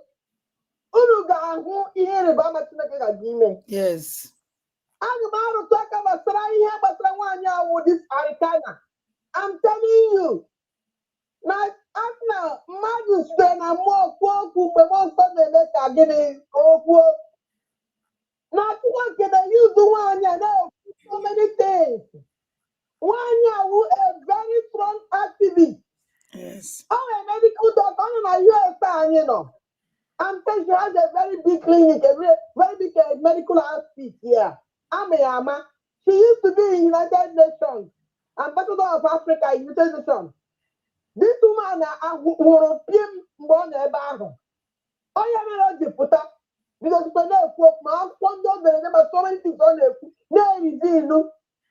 So many things Revelation nwaanyị a ribiri ihe mere na o ji dịka taa ndị Niger Republic ji kwụrụ ọtọ si ọ gaghị na France agaghị anụ n'obodo ha na-emerụ ha ahụ. The same thing with all these African countries ndị a biliri all through this woman's preaching. And today, preaching nwaanyị a onye dị anya ume si na United Nations wụ toothless bulldogs when it comes to freedom of a nation. Now our freedom is in our hand. Wisdom, don't worry. This referendum anyị na-give vote ugbu a. Ka anyị ga-ji dị mara ka anyị ga-eji gosi ụwa niile si anyị achọghị ịwụ Naijiria. Onye ka m na-agwa ụmụnne anyị ndị ike si na ha na-asọpọtụ ihe gbasara movement a mana ha na-asị na gịnị bụ ihe Maazị Samuel Kamisi ha menu obedient is the master key. Wisdom. Nne m chere godo wisdom biko nwere ike ịkpa na fon ka ịgwa anyị ebe o si enye gị nsogbu ka anyị kọwala gị si na ị need more update biko ọ bụrụ na ị nwere ike ịkpa ma ada m nwa ọ vam ka ịgwa anyị ebe o si edistọbụ ka anyị kọwala gị onna nne thank you nne m nne na-ekwu. So nwaanyị ahụ dịka Arikana nwaanyị Zimbabwe na tupu izere nwaanyị a so much reveal secret arụ ndị West na-akpa na United Nations. Otu ha si emegide all the countries of Africa. Mana nwaanyị a pụtara wee bụrụ ọcha na Amerịka ka ọ nọ na-ekwu okwu niile ọ na-ekwu ụwa na-anụ ya. And otu anyị ruru na this level anyị na ugbu a this voting for the referendum anyị na-eji votu. Agwala m onye ọbụla gị mmasị gaa tinye the vote ọ na-anyị ha chọrọ n'aka gị. Gaa tinye votu ebe unu jiri wepụta ego. Gaa tụọ votu a Maazị Simon Ekpa. Chineke nyere ya onyinye amamihe. Sị anyị gaa tụọ votu a ka anyị were ya kpara n'aka. Gosi ụwa niile si na anyị achọghị ịza Naijiria. And lekwa even this ihe a nwere nwoke Netherlands kwuru tata ihe a na-aga viral ugbu a. These things are all eye-opener even to the entire world that we don't want to be part of Nigeria because Nigeria is owned by Fulani and Britain.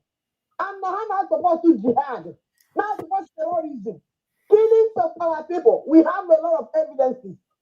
I will go to the entire world when the time comes. The Niger Republic. What did the United Nations do? Today, now, what we are hearing is that Niger Republic, the economy is the fastest growing in the next 5 years in the whole of Africa. Now, that's number 5 now the whole world. Only this smaller Niger Republic. And then finalizer. So what am I trying to say? Now, here I will vote now. na ụmụnne anyị onye ọbụla ma onye ọma gwawa ha ka ha ga anyị ga-agara akọrọ ha na-asị ka ha ga-atụọ vootu ọ dị mkpa Yes, very ka anyị ji important. akara n'aka na we should not fail our prime minister. Chineke yuzoro nwoke a kpụọ anyị na this extent and naanị oge nta anya niile ndị ahụ si na ọ gaghị eme ha ga-ahụ ya. Yes. Thank you very much. Thank you. Chukwu gọzie gị. Thank you. Vam biko nwere ike ihepụ Sam Michel. Enwe onye nọ na call, enwe onye na phone. Ngwa nwere ike ihepụ okay, mesị ihepụ Michel. Okay.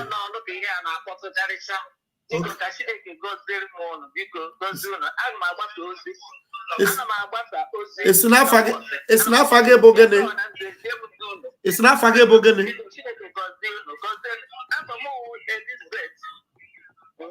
Elizabeth, this is not that you are my wife. Fugo. My name is Gini.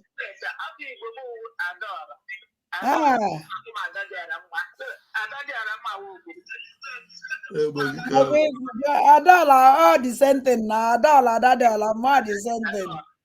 Yes, it was like they say. So you know they've been at the moment after seeing a kid born, I never comment, but the way you recognize there.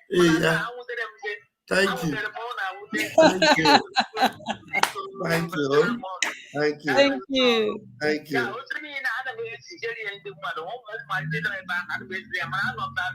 Good. Good. Good. Good. Good.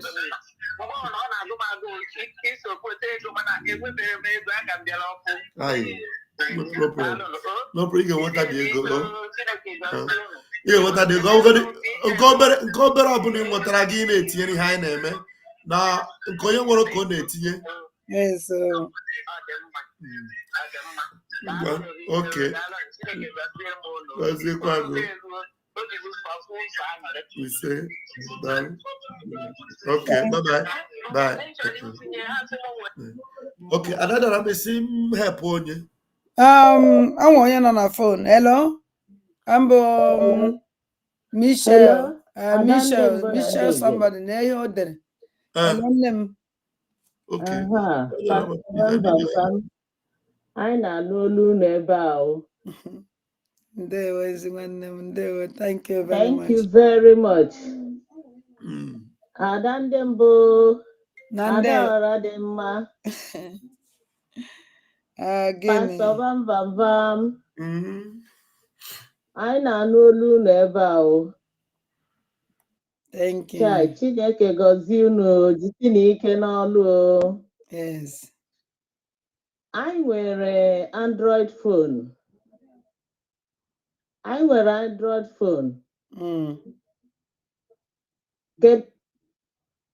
Kedu otu anyị si emenụ? Anyị ga-ebu ụzọ mee registration tupu anyị emewazie referendum. Mba, if unu ya eme just Gmail. Yeah, make sure you nwere Gmail because the vote na through Gmail.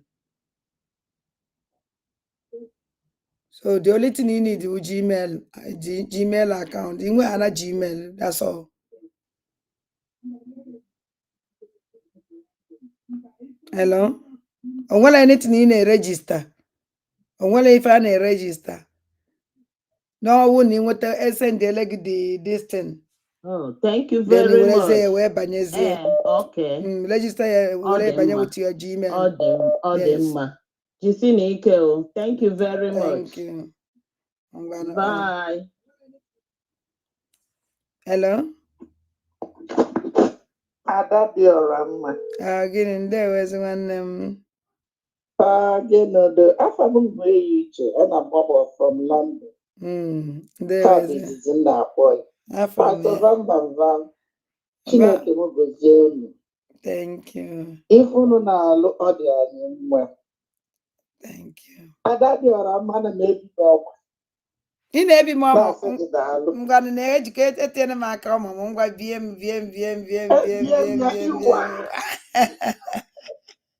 Ya ana m agwazi ndị be anyị ndị kwelụ na ndị na-akwere. by the end, I didn't, I'm not able to miss where go on. I be selling. Yes. I am follow our prime minister. Yes, I need just a London billion. Oh, how about Obie?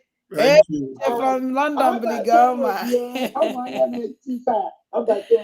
Anụ nkankampi, ịnụ na-ebi ego ọmụ ezi nwanne m. Ana m ekene Chineke tupu okike abịa nyere anyị nna m otu okwu Kanu. Yes. Yeah, ana m eso onye prime minister since 2019 but I've been quiet. Nsi ebe a fa atụọ m nsi ama finally onye anyị lọrụ na London. Yes. So anyị na-akwado na agwago m onye ọbụla na anyị na-amada. Yes. So Chineke bidola ọlụ ọma na ndụ anyị onye emelu emisi daalụ m oyike agụkwa n'ụlọ Atọ. Mbọsị ike ya agwụ na Biafra land. Ezi n'okwu m na-aba abalube. Mbara nọ. Okay. Now, onye ndere comment a na nchọba anyị mara ebe ị nọ. Nso. Anambra. So I'm still akụrụ m amụta atụtụ. Ana m amụta ka esi emeda those things. Chọpụta ebe ebe onye anụ. Okay. Iwu onye Anambra ka ese. Okay. So Chineke anyị kwụ unu n'azụ.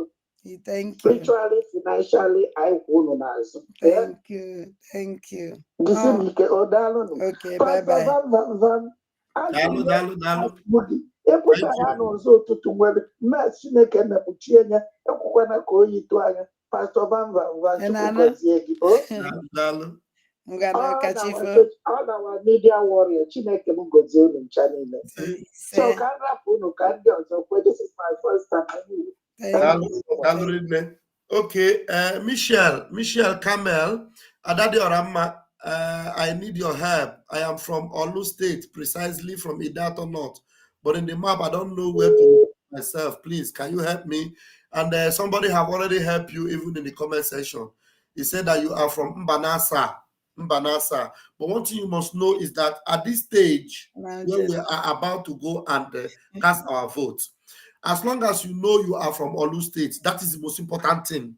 Yes. You know you are from Olu State, you can vote from any county. You can, because all the whole county will be displayed in your system as you are voting. Yes. So you can choose any county. Choose anyone. But now that you know you are from Mbanasa, you now have to go and choose Mbanasa. Okay? So Amore Love have told you that you belong to Mbanasa in Olu County, in Olu State. Thank you. No, thank you. I'm on the line. Hello, good evening. I can see man. Why? Why here you record? Nachelo. Hello. Good evening. Yes, I know no gunaga niru. Okay. Greeting from here, Pastor Van. You're welcome. Adogo. There. I not alone. Where am I? Did you wear all along? Can't alone. Thank you. This night gathering, all is so special. Thank you. So I want somebody na that time or to watch me anything, but only that I love this night gathering. Thank you. That's why I'm just come back alone. You guys are doing a powerful, wonderful job. Thank you. God bless you. More especially to Obatobia. Thank you.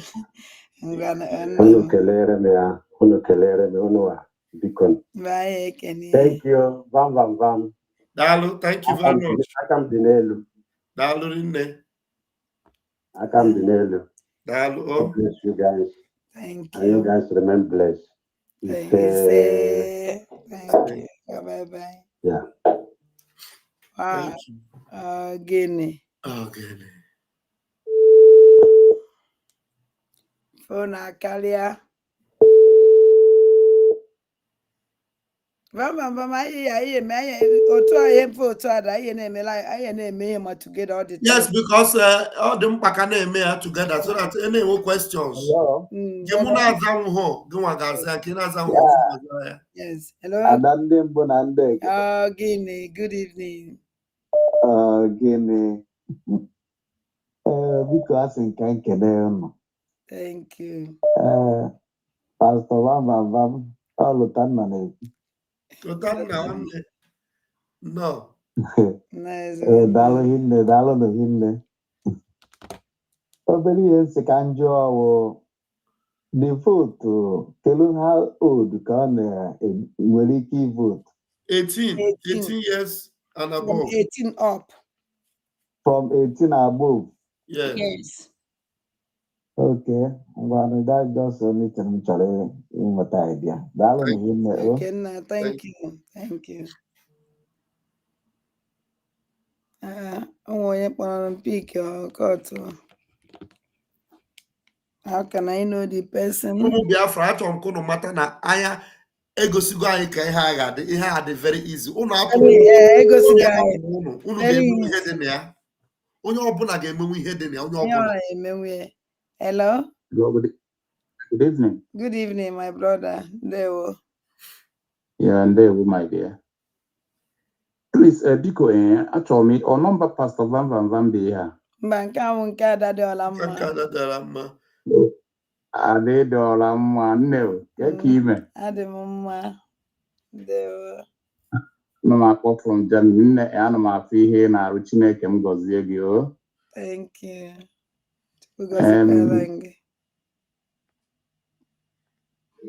Okay, so what draw after the program ga-akpọ gị ka anyị nweta some guidelines from you. Okay, nsogbu adịghị. Ọnwụkwa na ịchọ mkpaghachi gị azụ. Ke nke ịchọ ka mkpaghachi gị? Yeah, imesịa program ịkpọ m. Okay, I will. Ngwan, thank you. We have Hello? let's take more call for only 5 minutes. 5 more minutes. Okay. Hello? Echi abiachi akwa ụmụ Biafra. Anyị abiachi ya echi.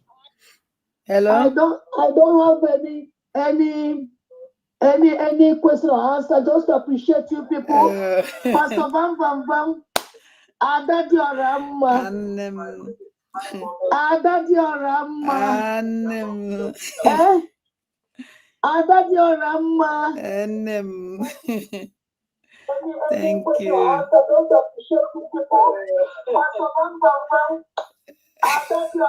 Hey, Ada Jehovah. On Sunday away. Guinea. On Sunday away. Guinea. Pastor Vam. Keep Daniel now Bakasa have Vam. By fire by force. Vakasia. Thank God for our Prime Minister. Our Prime Minister. Remember, in the literature book, some are born great, some achieve greatness, some have greatness was upon them. Yes. All these three things is all in our Prime Minister Samuel Ekpan Joko. Yes. I'm telling you. Yes.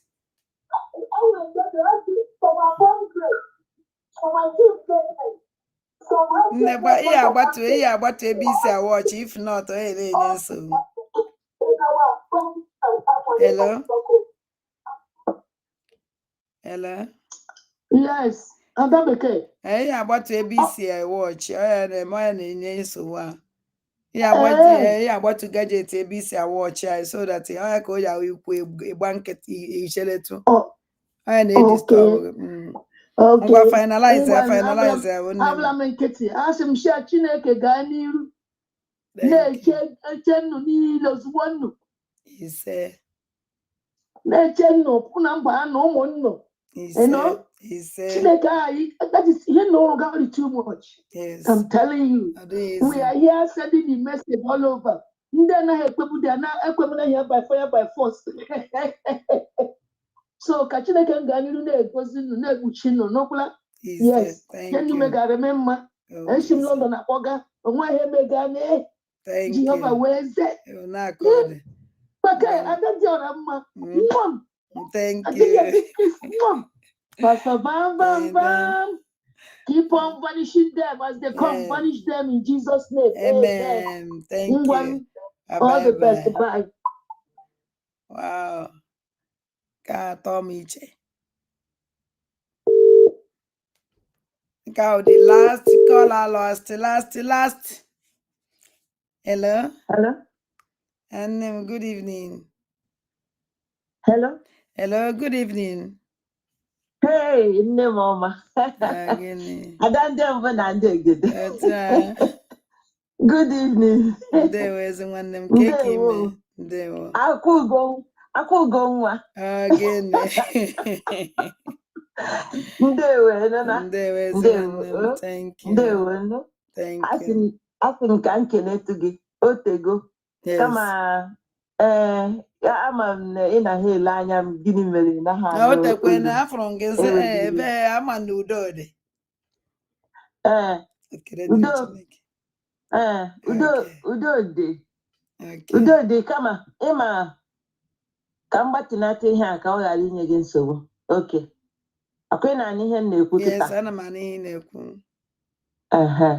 so ọ nwere nsogbu dịnụ kama na ịfụnanya ihe anyị nọ n'ime ya a sị na ekere ọrụ eke Yes. you know so I ndị nnọọ busy ka m make sure that na some of the people ndị onwe ha ka ọ dị ha nọ n'ụlọ na-ehepụta maka ihe sit at home a makwa na ihe anyị nọ n'ime ya you know so ihe mere na adị m too busy wite ọrụ ka m nwere ike nweta something zụọ ihe sendere ha so na anọgidekwana ndị esendiri ihe wit ka o nwere ike ruo ebe ahụ na mgbapụta ya n'ihe niile so ihe kipụrụ m too busy but thank God ibu abatago ụnyaahụ so eruzie echi ka nkewe ihe ya so nke m nwa na-enwenwe ike imetụ small o nwere ndị aka ejide aka n'ụlọ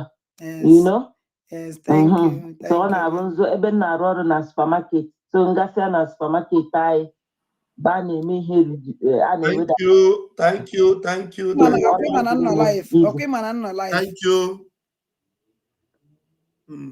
Okay. Yes, I'm alive. Ị ga-akọrọ anyị ka isi rie ofe egusi na ofe agbọrọ taa. That's right. Okay, thank you.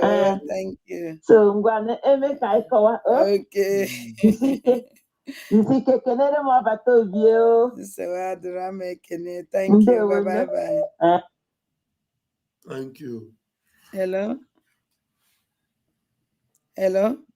Okay. Wow. I think we've had enough, Cam, because tomorrow is another day. Every one of you that doesn't know your state, don't worry, you know your state. Owerri West local government, you go and find out, in Owerri State, because there is a state called Owerri State. Find out if it's Owerri State. Yes, or Olu State. I think anything Owerri has. Go ahead. State. Biko, as can work this opportunity where the media team. Ihunu na-arụ ọsọ nso bi n'igwe onye na-ahụ n'ihe na-ahụ na nzuzo onye ga-akwụchi all the media teams. Ịma na o nwere ụfọdụ ihe ndị mmadụ adịghị achọpụta. The only thing I believe in life is change is constant. Yes. Nnamdi Kanu bụ Messiah. Ọ nọ ka John the Baptist. Mgbe John the Baptist o wee for Christ ka ọ na-abịa.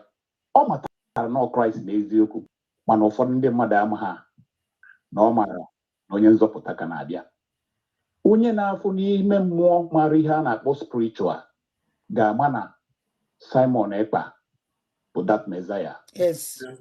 There's one question I can answer before I applaud. Because the speaker, you are going to make your speech very, very quick. Hear this question. I'm gonna finalize it. I'm finalize it. Hello. Organize. Tie this Monday Anuaha. A question or yeah. Monday Anuaha. Pastor Van, is the date of referendum in question the only date to cast vote or any extension will be given? Tie that. Hello.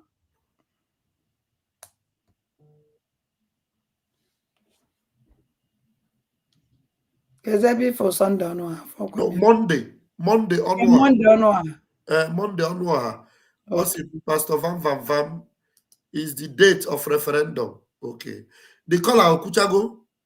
Yeah, the thing Angela no see me on a court. Okay. Yeah, because the call is I just want to answer this question because all the very important. Also, Pastor Van is the date of referendum in question the only date to cast vote or an extension will be given? The date to the vote will begin from the 1st of February. Remember, the Prime Minister called it the early voting, which is to say that is not the only day for voting. The voting begins on that day. And then remember, the Prime Minister said that we need a minimum of 20 million votes. 20 million votes. So the voting will not be open forever. Remember, we are having the referendum and the vote counting and the declaration in October in Finland. So please, if you want to cast your votes, try and cast it as early as possible so that we'll be able to have the count that we need. Exactly. Yeah. So that you'll be able to have the count that we need. That's why it's important. So the extension you're talking about, the duration of the vote is not given yet, but the voting will begin from the 1st of February. So the voting get bido from the 1st of February. Bido. So I talk the madopota they vote. They vote. You go they vote. I want to have 20 million. And then I decided to say Mbaga and make the vote. Yes. I want 20 million after 2 weeks, after 1 month, after 2 months. Oh, the first day when the 20 million. The first day, yeah, you make it history. Because actually, I their program next time. Because hear this comment to this guy. Onye Chukwu okay. Vam, I don't like what you are doing now. Because here go there, this comment area noa. Osia onye Inye Chukwu. Because I try to be a program next time. Achọm ka ị bịa soro anyị na anchor the program. Everybody is invited. Ọ bụrụ like ihe na-eme gị bịa take my position. Yotago ị bịa anyị na gị nọrọ ebe a ị nọrọ so that ka ị na-eme nke ị like. Yotago ife bụ iwe ya dị ọma. Ọ like ihe na-eme. Ọ bụrụ na like ihe na-eme ihe ọ ga-eme bụ next time like tomorrow anyị ga-abịa na this program. Or maybe in your platform, maybe a new program. Ka bịa gee gị tomorrow. Because ọbụrụ sọsọ anyị ka eme anya ka ha mara isokwa anyị tara. Na biko o nwere onye ka m pike call ya. So ị ga-try ka ị bịa emepe platform ka ị bịa na-ege gị ka ị mete ọfụma so na ihe a na-amaghị ka m mụrụ n'aka gị. Oh, thank you. Onye na-agụ ụdị mmadụ ụdị onye ahụhụ na onye akpọ m kọwala m Lizzy. Hello, nne m. Good evening. Hello. Yeah, hello. Hello, nne. Biko na achọrọ m iji ohere a wee kene unu n'ihe unu na-eme. Ada, asị m daalụ rinne. Pastor Bam, asị m daalụ rinne. Chineke gbaa m. Okay, Ada dọrọ mma ha asị m hapụghị m gaa na kpoo ha chọ ka gị na ha nọrọ kwuo. Ngwa anyị nwere ike nakpuo ebe ị eje ọrụ echi mmeje ọrụ echi anyị na-eme protest echi. Okay, ọ ya bụ iwe onye Chukwu. Ọ ya bụ iwe ha ndị na-akpọ. Onye chi ga-ama hapụ gị gaa na-akpọ iwe ga-adị n'ọkụ. ekele gị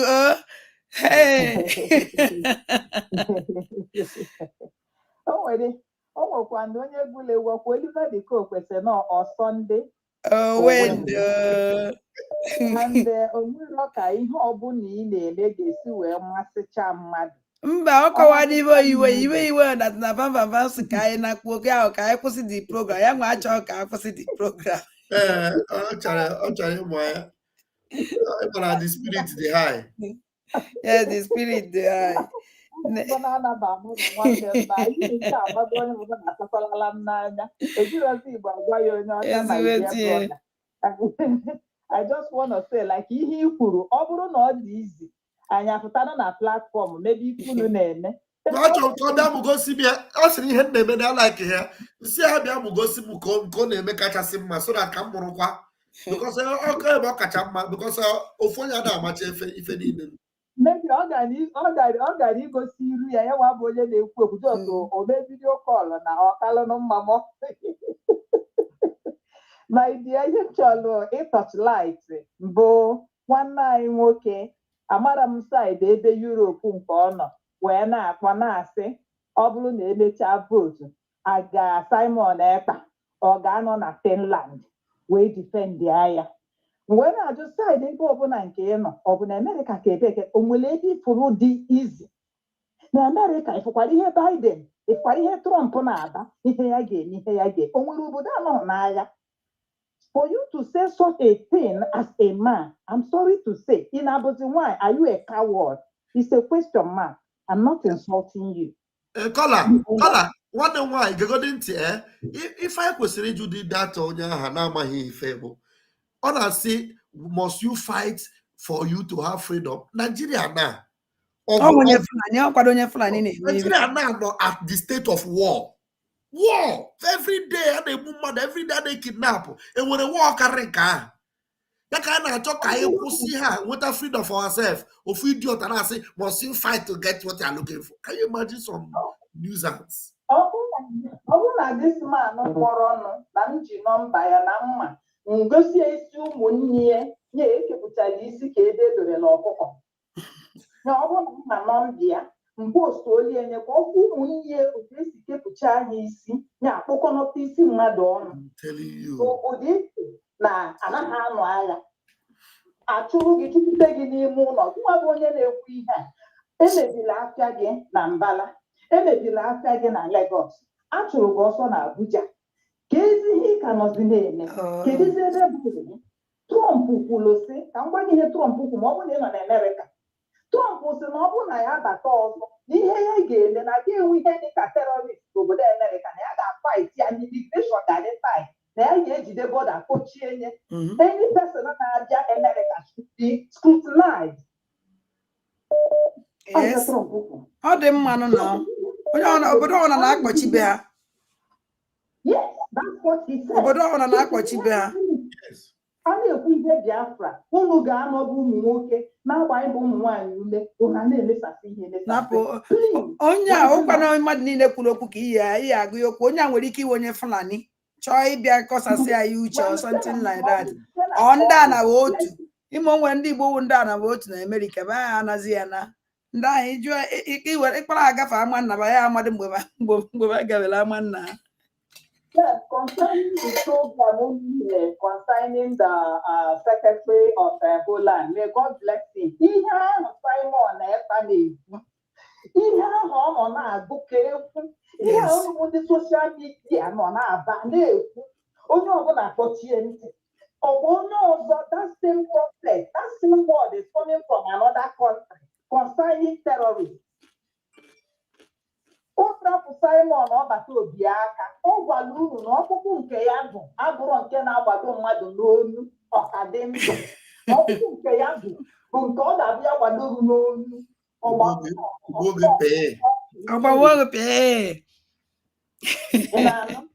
so Chineke wetara anyị ọbata obi amara m mgbe o ji alara ụla instead anyị ga na-epraise na-ekele Chukwu for what he's doing na anọrọ ebe anụwa na-eme ihe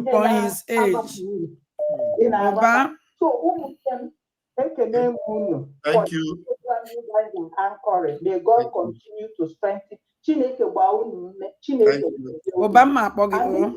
mere n'asụsụ Igbo ka m gwakwa unu Adadiora mma Chukwu ya agọzi gị ọkwa ifuru oyibo anyị na-asụ o mebigo ihe mana ka unu na-akọwa ihe a n'Igbo unu mana unu na-agbari ya agbari ịmana unu gbariri ya ka mmadụ ga-esi gwọta ya ụbụrụ ya kpọchiri akpọchi unu na-eme ya ka a ga-esi gwọta ya. Remember, from this vote now, I'm now there's night program until I make cause I name cause on ndo yipo and I'm asking ndi when now I English ka ya eji na visible.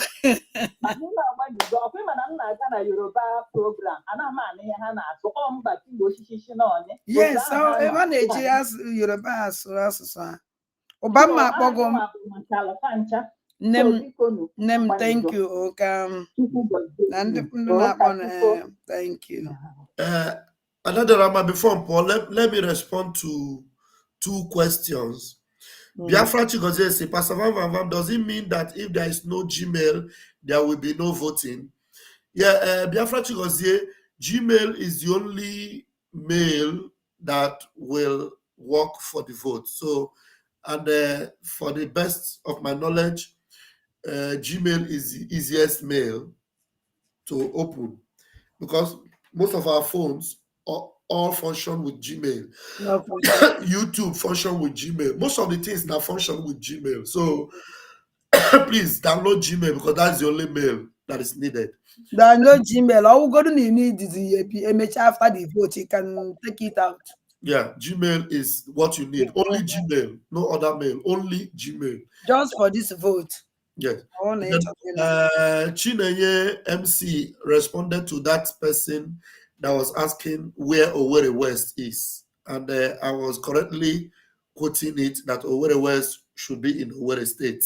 And I have been, proven to be right. Owerri West is in Owerri State. So when you want to cast your vote, you go to Owerri State. Thank you very much. Another Rama, I'm going to leave you here. Thank you very much. Okay.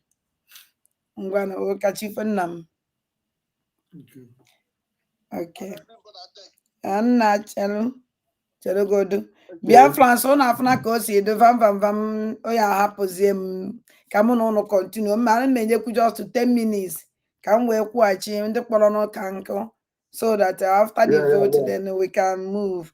Now we go ahead 1 minute obiko because ndị ma akpọ ka nkụ 1 minute. Okay. Ada una agbalịala nnọọ ihe unu na-eme ọ dị anyị nnọọ mma o. Thank you. Chukwu gọzie gị nụ. Ị ga-adị ndụ. Ị ga-adị ogologo ndụ. Ana m afọ aka gị wee. Ma Pastor Van mmadụ niile ma PM everybody. Anyị kwụ unu n'azụ anyị kwụ unu n'azụ. Ọ ga-abalị unu. Ada o nwere obere ihe m sị ka m jụọ afọ mbụ Emeka Ọkpara so esi m na old Imo State Idato South Isekenezie so achọrọ m ịmata the exactly my new state agwanwụ ọlụ ọgọ gịnị Olu. Yes. Okay, so I don't know Olu. Because it's in Idato South. My local government, over in Isekenesi. So am I my local that's Olu. I want to for this. I want for vote kiji achoya. Odicha important. Odicha important. Obata obi say that now. Na ebata because if you know that place, ebi you have to vote. Only ebe ya jogo ABC. Then it's in your state. You choose your village, your town. Then everybody choose your town. Or go to my ABC ya town go. My ebe town go that. You can choose any town on near my. It's not that all state. Yeah, you can choose anyone. And when you na chow na fear, you may go sa gwangia. Basically, Onwere ihe nna achọ. Okay. Ịma this thing ya bịa. Onwere ihe mma post na my Facebook page. Then all na onye ọ na-aga that place o check ihe nyama na ya fụ all 30 states. I don't call that 32 states ewepụtago na call 30 Guinea state. Ewepụtacha the trade thing ya. Ade mụ nwe bịa chọrọ ya bịa wee egbu m oge. Okay. Nsogbu adịghị. And agaghị ime medicine. Akwa o nwere Keside isi so that ka njụ ajụjụ o nwere ike ọnwụ na onwe nwere onye nọ na comment section nwere ike inyere gị aka. Keside ebe isi n'ọlụ ide atọ biko ide atọ south biko onwe onye nwe about ide atọ south nwere ike ịgwa anyị county ide atọ south darị na ya biko isi ide atọ south ise kenesi onwe onye nwere ike inye n'anya aka because time m eji chọrọ ihe a na-achọ oyi egbu m oge onwe onye nwere ike inyere m aka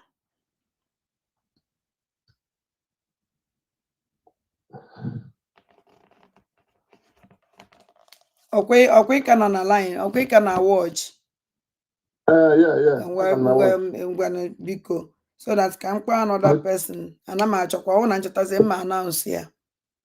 Okay, thank you. God bless you. Okay, if you name Diana, God bless you. Thank you, ma. Thank you. Chukwu gaziere gị. Kezi ebe ịma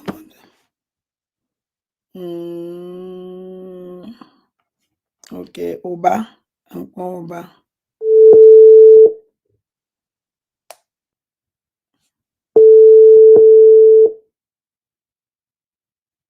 Osnezi ọrụ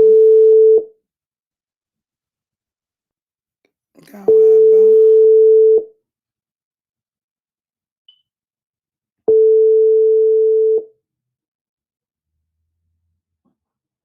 Hello.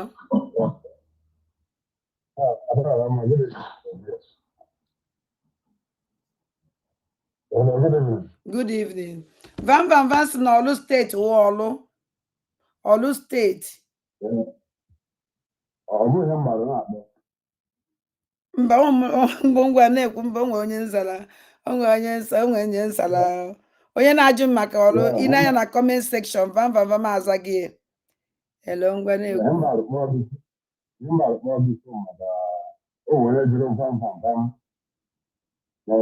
Na first of February ka the vote dey end. Van government statement all the people confused. That's why now mba obo dey end. Now and after the face I'm na ndị ba ndị na back home emu baby how this evil na. That's why now mba na that place have. But the defender ka gaba until October like a degree everything. But number that is what I said, so make area any vote this and that. Because if you not have you confused. Because if you now know that at the bathroom there. Everybody that's why it's important. And that is that place time. But in the most statement, the area any vote a top of car the president, no, I didn't give you that. And the end of the that's what I mean. I did end of the I got on. But the man that you go to early. Nna chere biko achọ m ka ị kọwakwado n'ihe anyị kọwa because aghọtacha m ihe i kwuru biko ewe n'iwe.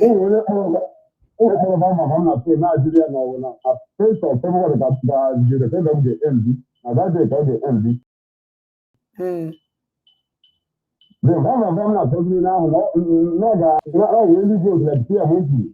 And that's 20 million. Our top, because I did the level convention of Finland between October and November. No, almost the guy saying now, but let's get a what there. And then ended up saying to February. It was a real system, but that way, Mba mbọsị ọ gwara ya sị na mbọsị ahụ nke oye end. The person just say no that first of February ka the vote ya to the vote to end. Remember si mba no ye end. Na enwela amount achọrọ. Na oye end mbọsị ahụ mana this first this thing I make sure that no so too. Everybody goes to 100 million. Okay. This is the people now they come and attack. They can that. Okay, and that space of somewhere. The thing that I on. Yeah, man, everybody kwesịrị. Yes, referendum ya gawa on. And onye ọna kwesịrị vote. Look at mụ na onwe m.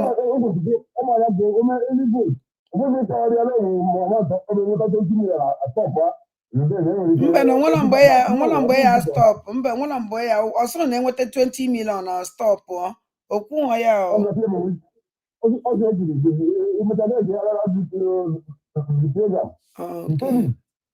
Okay. Mba o enweta 20 million because ọ bata obi ese enweta 20 million. Na anyone ọwụ na ọwụze na enwetara more than ọwụrụ history. Ọwụrụ historic so no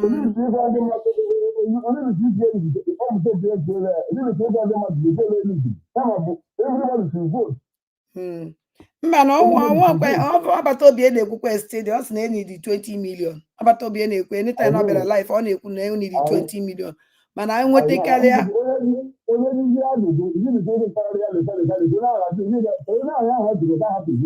okay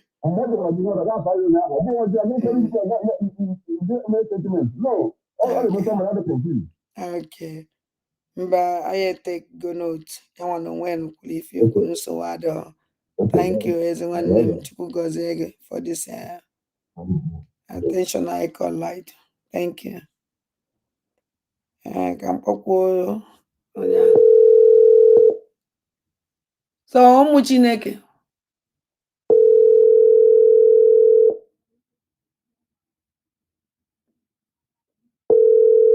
yes ya carry 20 million again na ya lock 100 ana m ekwu okwu 100 million ana m ekwu okwu 20 million. Good evening. Good evening says nwanne m ana m ekene Akwụgo gịnị ama na tom bịa kedu onye nyere m this name. Something is wrong with my line. In fact, I just saw that name go 3 times. I don't know. Mmadụ ka fon ga chọrọ ka ekwu okwu ka n'onu. I don't check my line. But anyway, I don't want to miss the program. We even video na aka Chukwu Di Ya. I watch man, I watch video. I watch the whole thing. Yes. Okay. Yes, aka Chukwu Di Ya. Unu nọ na-enye onwe unu nsogbu maka onye na-akọ maka war. You unu ama like we program man ege, right? Yes. And how much am onye ọwụna voice onye ọwụna that guy ị na-ene anya na-akọ ya ịma sometimes mmadụ kpọkwa na-etu na-ewe nwayọ tụlee onye ahụ ma mma isi ọdịchapụ onye ahụ ma that guy nwetụrụ some type of problem. Yes. Ọ stable. So all ihe unu ji na-egbu onwe na ebe ọ nọ na-achị ọchị ịmara ana m mbọsị ọkpọrọ na nke Ugo na-akọrọ Ugo na in order for us to get Biafra na anyị niile ime embrace ndị LGBT.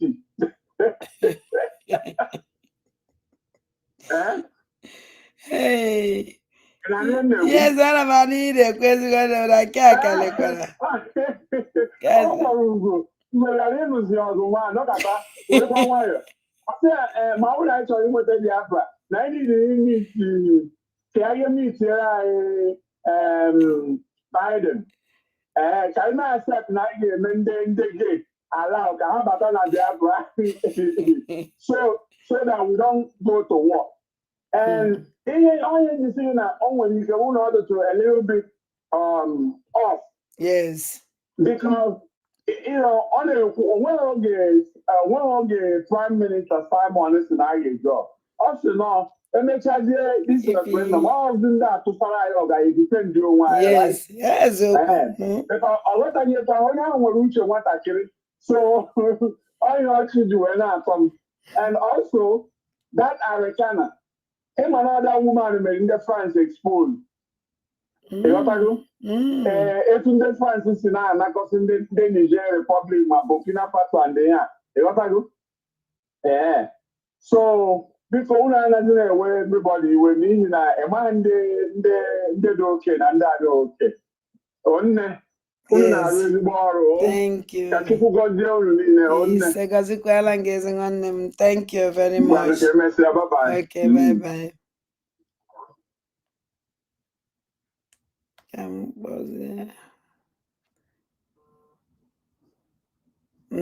kpọkwụzie onye a na-akpọ m.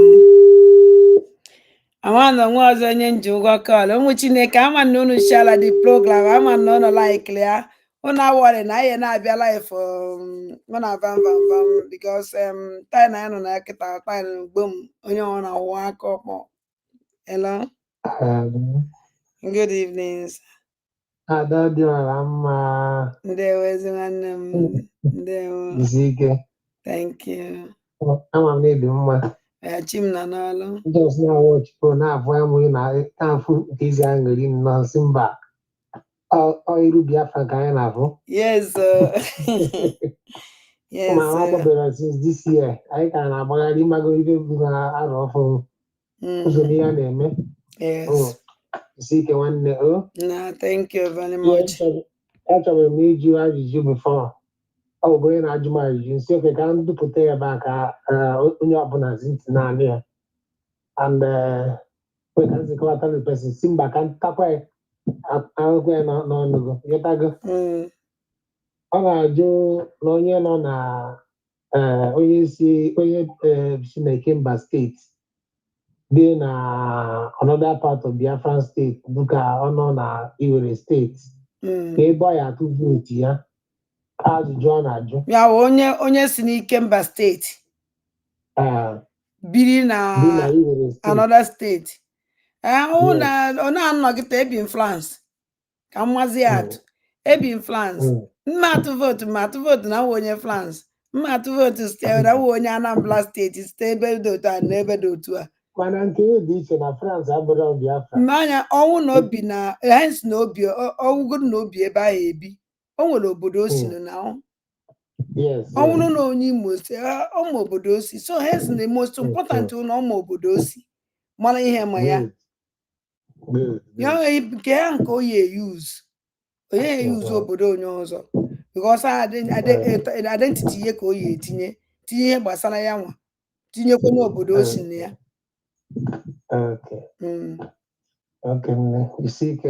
Because na ọnwụ ihe a na-akwụ na line ọnwụ na ihe a na-akwụ na line were atụ vootu asa ya jee kwụọ na line n'ebe ahụ obi ka o ejekwu na line wee tụọ vootu mana nke ọ na-akwụ na line na ihe ọ na-akwụ na onye a na-atụ vootu with Gmail ọ banye ma tụọ vootu etinye data everything about it so saying that na onye atụ vootu with ihe ma kaụntị ihe ka o eji wee tụ vootu steeti o eji steeti ya were tụ vootu mana ọ wụzie na ọ tụazie vootu with steeti ya na ọ mazighị ihe ma ya ihe o emewo o chuzue any destin ọnwụ na ya wee tụzie wee complete ya wee chuzue any county ọnwụ na ọfụna hence no that county inside that state it goes. Okay nnam thank you very much kọwara ya ịnụ na ama na ụnụ na warm up ọfụma na this vote. Achọ nka anyị nweta 20 million for one day. That one day 20 million. Biafra karịrị okwu anyị kota. Anyị ọ na-ahụzi anyị ahụ. We want to go home. I got scatter internet that day. Yes. No, thank you very much. Thank you.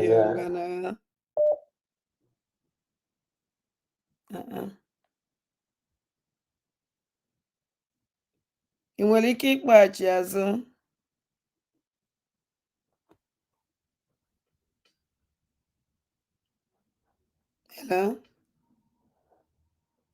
Hello? Ndewo ezi nwanne m. enweghị ya akwụghachi gị ndị mbụ na ndị egere ya akwụghachi gị Ise. ị na-eme Ise. daalụrị nne Thank you. ịma na anụrụ mgbe mmadụ na-asị vamvamva na ya na-eno na adịrọ mma ya je na kpụọla ada dị ọra mma ọ na-ama akapa n'ọnya ahụ ụta ịma na anyị nwanwụ nna ọ na-adịka ya ọsịsọ n'ọkwanụ ndị nne na-ewetunata onu anụ efe ụmụaka ịma na nwaada ka ewu nne ka ewu nwere mgbe gị nwa na nna ya awụ okwu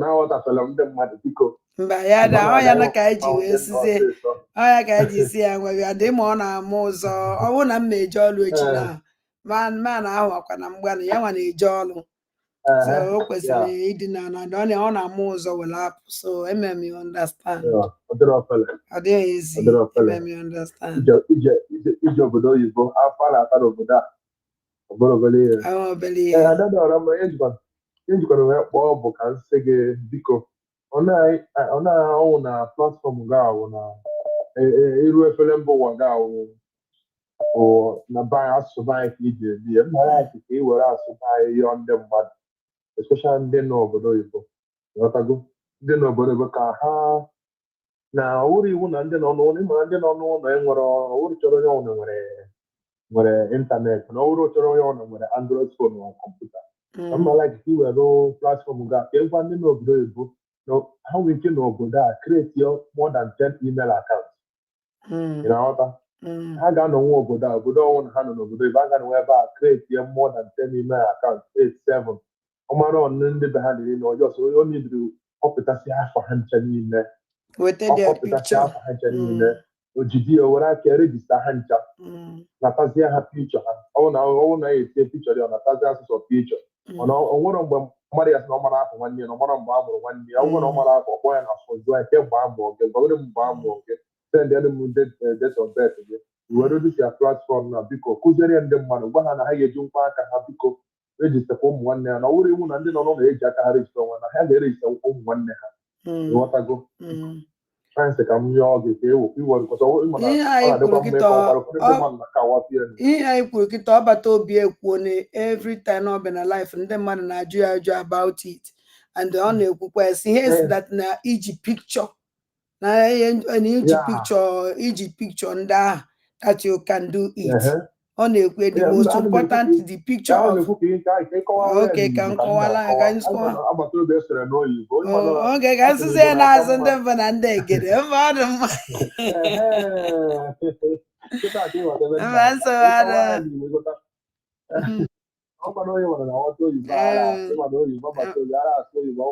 mba nsogbu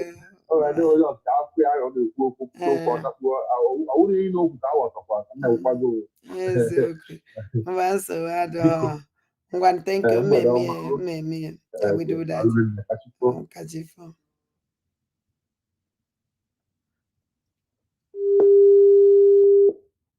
ya the last caller ụmụ ndị mbụ na ndị egede unu nụrụ ife our brother kpọrọ n'ukwunu our brother kpọrọ nụ si that na ịma ọbata obie ndị mmadụ na-ajụ ọbata obie that na ahụ nwere ike inyere ndube ha aka were tụọ vote ọbata obie wee sị yes na ị nwere ike inyere onye ahụ aka mana ọ with different with email that person ọnwụ na ị ga-enyere mmadụ na-ata aka and ndị ahụ onye ahụ esendịrị gị their picture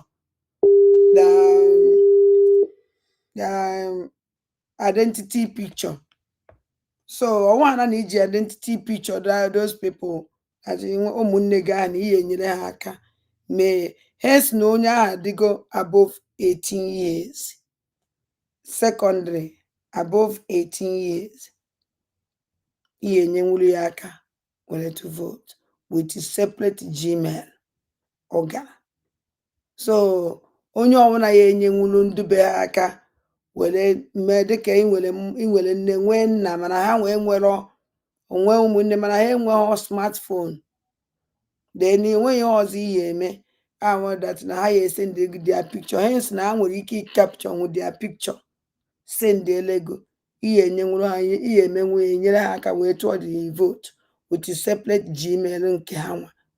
So n'ọnya ndị nọ na be anyị ọnwụ na ị nwere mobile phone smartphone onwe ihe ọzọkwa the same thing ijere oisi nyere ha aka ndị ya enyere aka inyere aka tụọ ya nyere ha aka tụọla ha vootu nke ha anaghị enyere mmadụ aka atụ vootu ihe enyere ya aka banye n'ime the destin ya nwa na onwe ya ejizi aka ya na because hello onwe ihe m chọrọ ịkọwa ihe hello nna good evening sir Ada ndị mbụ na ndị egede. Ndewo. Good evening from here. Good evening, ezi nwanne m. Good evening. Okay, na-ekele unu sike because ewezụga ihe unu na-eme na anyị nwa bụ dị nọ n'azụ lara n'iyi o. Ọ na-aya anakwa n'iyi ụmụnne m. Ọtụ kịta o nwere ndị na-agwa ihe a ọwaba mmadụ isi etu ha si respond. Onye ahụ ekwu okwu ka asị na o nwere ihe anyị ṅụrụ na-ekwu okwu sef. I tell you. So ọtụtụ ndị mmadụ nọ n'azụ amara ihe na-eme because ejidego ụka wee gbarie ndị mmadụ brain ma ndị ahụ na-efiri na ga-agwa ha okwu ha ga-ebelive ihe ha na-ekwu ha na-ekwuchede chachacha ikwu ọ dịka asị na ebe onye fọwọ na so ị na-ahụ onye 419 o nwere ego ị na-ana ha ọ bụrụ na ị na-ana ha ego ewe onye ahazi 419 because onwere ego eji ịgwa na onwere ego eji erejista onwere ego eji atụ vootu mba a na-ekwu ya n'ụdị a na-aghọta asị ifu na ihe anyị na-ekwu abụrụ real na anyị dịka ndị isi nkụka na ihe anyị na-ekwu abụrụ real so ha na-ebelivu na ihe a ga-anọkọta bịa n'ụwa ha ghọta ihe na-ekwu ihe agwa ha atụ na vootu ya meke ihe agwa esa meke sure that na ọtụ vootu ma o kwele ma o kwere ma ya tụnye ya tụpụrụ nkụta ọkpụkpụ mbala hapụziri ya n'ọgụ ụmụ ndị mmụọ kwa otu esi ekwie so ya tụnye vootu maka o nwere ike ya tụnye vootu kama ọ tụchazie vootu o nwere ihe olu zuru o nweghị ego o tiri na ebe sịnsasị na ya n'ala ya ego ka o wee tụọ gụ na na-ekwesị na nsogbu adị ma a tụnye vootu atụọ echebezi ibe ya emezinu yes ebe m na-aga bụ onye ha dị like ihe anyị na wọchị unu na ha nwa da wọchị dị asam na ha nwa ịwọchị dịka ga-asị gị muvi ndị nweta Android buru ibu betọ ịwọchịwa muvi wọchị ihe na-enwere isi ịkọrọ ihe nọ bọọdụ onye ahụ asị ka ekwe ebe onye ahụ si maka pụta na-ekwu dị ha ghọtara ihe na-eme onye ahụ adịrọ dị awụdaji ọdịrọ dị akarịrị onye ahụ long for long ndị isi ụka ndị hefiliri na ha ga-anụ ihe ha na-ekwu ha na-ekwute for them so ị na-ekwuzi ọdị ha na-asị aka na-ekwutekwa maka Biafra tọl isi ya na ọkịta ka ya na-empe na-enwe isi onye ahụ asị gị ị pụọ ka mee ihe a na-eme na-eme cheta God that na mmadụ niile adịghị ka ha abịa kịta ndị ihe na-akụ ya kịta ha nwere ike 1% against 90%. So ụmụ niile ya emekwere ụmụ niile ya ebelive ụmụ niile ya like ime ụfọdụ ya ebeli ụfọdụ ya ụkwado mmadụ niile chọrọ ụkwado mmadụ niile ndị Biafra chọrọ ka Biafra bịa o ka ị marakwa amara so ndị agha chọrọ ka Biafra bịa ya like discourage ndị chọrọ ka Biafra ndị agha anaghị ekwe so anyị hapụ ha mana when Biafra come ha ya ekwetezi by force. So thank you very much. Mana ka try ya na unu na-ekwu oge lu ụgwọ na-ewesa atụ na vote ọkọba mana ba ya like ka na Biafra bịa ọkwa anyị la like na bịa ka Biafra bịa kama na aba ebelivuzi batụ na vote atụ ma tụchazie vote ha believe ọ dị ma ha believe kwere nsogbu adịrọ ịgwa onye ahụ asị gị na iwachibụ n'anya nke enyi ya na-eme nwere dị ọ dịtụ na ndị mmadụ na-ekwusa ọchịchị ọ tụzizi steji anọ ya nna hapụ ya ka ọ na-adị ọ na-awọrị na ewu na-ejine because of mkpụrụ mmadụ one ma one na-ekwu discourage onwe unu and ejine because of ndị mmadụ na-ekwu onwe onye chọrọ ịgwa okwu ya agwa ya ma okwe ma gwara ihe oge ahụ lụkwuo ose oge ahụ lụkwuo ọnwụ na o nwere ka ihe esi nyere ya aka nsogbu adịrọ ọsọgo mgbe hapụ ya Oh, Mana, Okay. don't put yourself in Okay. danger. Thank you, my brother. Okay. Bye-bye. Bye-bye.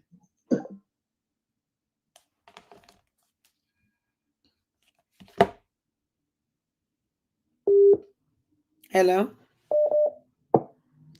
It's a second welcome back to Mama. How we call you? Well, don't we like this our brother Popo Kita Nekun and Debeha, I believe on Biafra, right? I didn't already this brother. I Debehanano sit at home. Debehanano sit at home. Because when we hit that only Hamadi has been a coy no already na coil, is an ataja. Debehanano sit at home. O just man Debeha, Amahana Biafra I can evoke Biafra. Debono Nano sit at home every Monday. Mother, listen, Imana, Ndeba Neme, or something puta, ihe Ndeba Yeme, Hebute, stupid amami hetinedian. Manono na ha bi na another place, no zoo country, through this thing na. Ha ejeme, ha wada ofo na ajo kelika, na mo ka esmenka. Anything Ndeba wepụta ha na, all problem to Ndeba. O nwere ụfọdụ ndị be anyị dị against ihe anyị na-eme nke ahụ wee eziokwu. Mmadụ niile enwere ndị be anyị mana ya a na-agwa n'ebe ma ndị ya ekwe na enwere ndị sabo nwee ndị ụtamos onwere ndị ụtamos. Even ndị sabo ahụ mana anyị na fight for Biafra. Ịdị na-asị that na aka na-ekwu okwu Biafra. Ana m respond n'ihe onye a kwuru. Even ndị sabo mana anyị na-azọ Biafra. Okay?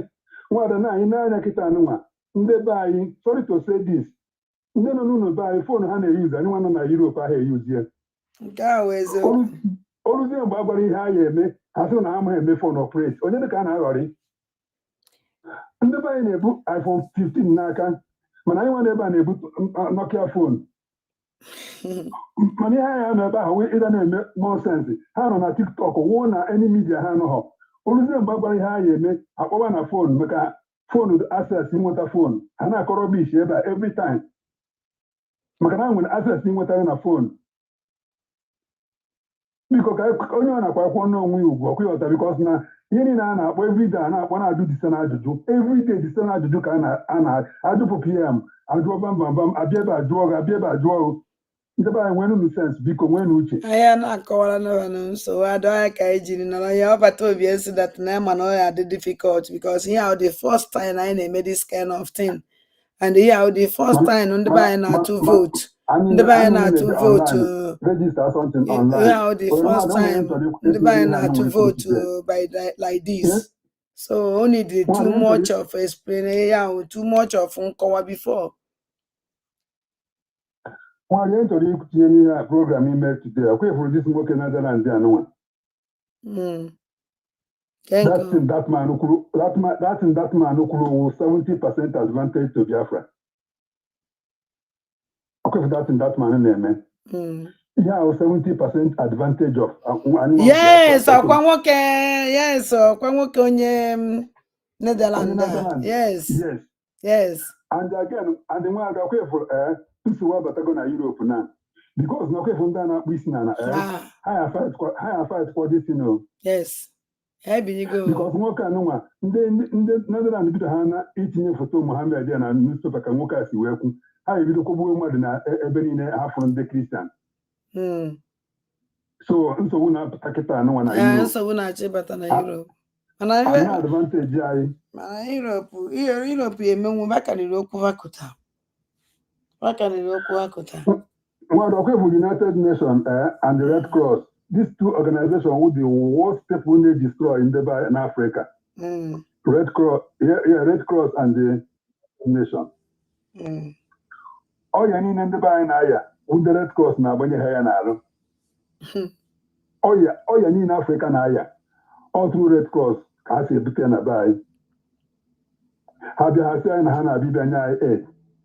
Abeba were on to Nabausi. Wonder how many years keep you going to Europe?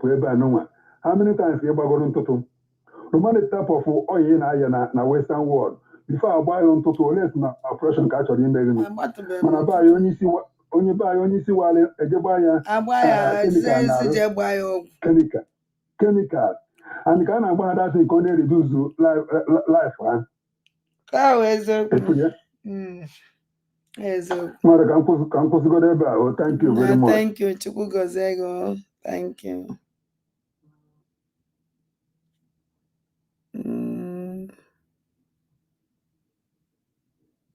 Nah,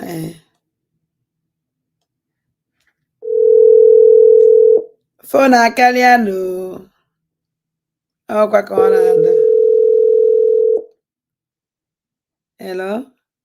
I'm gonna use 1 minute. And sorry, sorry that akpọbugo mgbe ekpọ bete ọ ga-akwụ loketa anụ a metụlụ ife dị mkpa nchọrọ ikwuba banyere onye kwubulu okwu before ịghọtago na-asị na ndị be anyị amaghị nta na ha amaghị iwu mana papa akwụla okwu a kịta emeghị adres so na m amaghị ihe bụ aghụghọ ịghọtago ya na onye ọbụla nọ na Biafra land wee fụ ihe a na-emekwa ha many years Nnamdi Kanu bido wee nụba ọgụ anọgidezie ya Simon Ekpa wee bịa ewepụna ama ihe na-eme na Biafra land so eziokwu ikpe mala eziokwu bụ aka azụ dị ya aka azụ dị ya and papa finish everything na ndị nọ na Europe adịghị eji phone ndị nọ na maybe na ọ kpọrọ nụ ka ọ gwa m ka ndị discouraged na ndị be anyị ama na aka na-ekwu okwu Biafra. Anya across ugo njem ahụ njem no going back ọtọgodi abụrụ na ofu onye votu edego ihe Chidera na odesigo Chidera aka Chukwu dị ya we are going ka m gwara sị na ndị ekwe ịnụ ibe m gwara na ndị ekwe na Biafra wụ just only 1% na ọkwa na alụ 1% against 90%, so very too small in number. Ife ọzọ m chọrọ imetụ aka wee banyere onye ekwula okwu o nwere ife dị alụsọtụ m n'obi gbaa m ghalị mgbe ma na ọkwa ifụlụ Exodus na Bible Exodus a sị na Exodus the meaning bụ ọpụpụ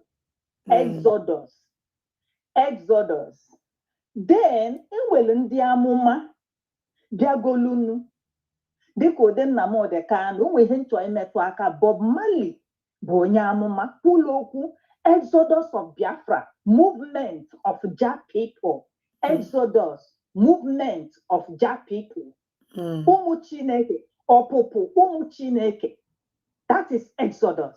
Chineke agbago ori ama ya manya amatarọ ị na-aghọta yes so ọ ya ka m chọrọ imetụ aka then abịa na Lucky Dube o kwuru okwu gbasatara Nnamdi Kanu banye egwu ọgụrụ a man that is left alone standing alone m ga-esendele gị i play that is revelation about Nnamdi Kanu ị na-aghọta then ọzọ dị ka ibie gbasata this voting anyị chọrọ ime o nwere ihe gbata m n'obi ụmụnne m ndị nọ na Biafra ọ bụrụ na ụnụ laikere Biafra ọ bụrụ na ụnụ laikere ka ụnụ pụọ ọpụpụ ụmụ Chineke anyị nwee isi n'aka ndị na-akpagbu anyị wee pụọ enwere ihe a na-akpọ ịntanetị o juchere na be anyị ịchọọ ime ihe ụfọdụ jee na ịntanetị o ruo mbọsị ahụ o nwere ike ọma nri gị ka m wee ye 100 or 200 naira ọfọ ijee na ịntanetị ọbụla ọkwa ihe a na-akpọ ya ịntanetị ọkwa ebe a na nke ebe na-akpọdo ebe a dị ọdụ nkọ ịntanetị ebe a na-eme ihe ịntanetị ọ bụrụ na inwe ha like ịchọ yes ọkwa ihe a na-akpọ ya internet cafe ka ọsọ internet gịnị ibe akwụkwọ a very big point ka i wepụtara ire thank you very much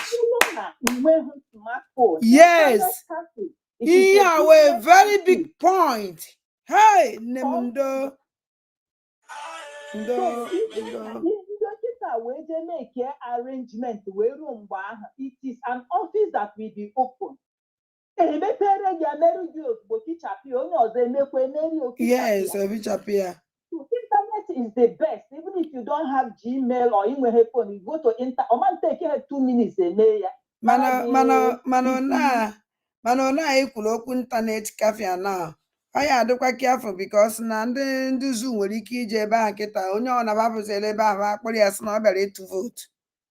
Because they don't know what onye ọkụ na-eji ịntanetị eji emebu your stuff. Ọ bụrụ na ị nwere ihe ị chọrọ ime, ọ bụghị ihe niile like ka phone ịghọtago. Ọ bụrụ na o nwere like something ị chọrọ ime na ihe a onye ga-abịa sị gị nọ ihe ị bịara ime. But that is another idea. Ife onye kpọrọ mkpa na-echu ya ụla. Eziokwu, ife onye kpara mkpa. Ọkwa ma the way to do iji wee mee this our vote this thing. Chineke ya ewepụta God we make ewe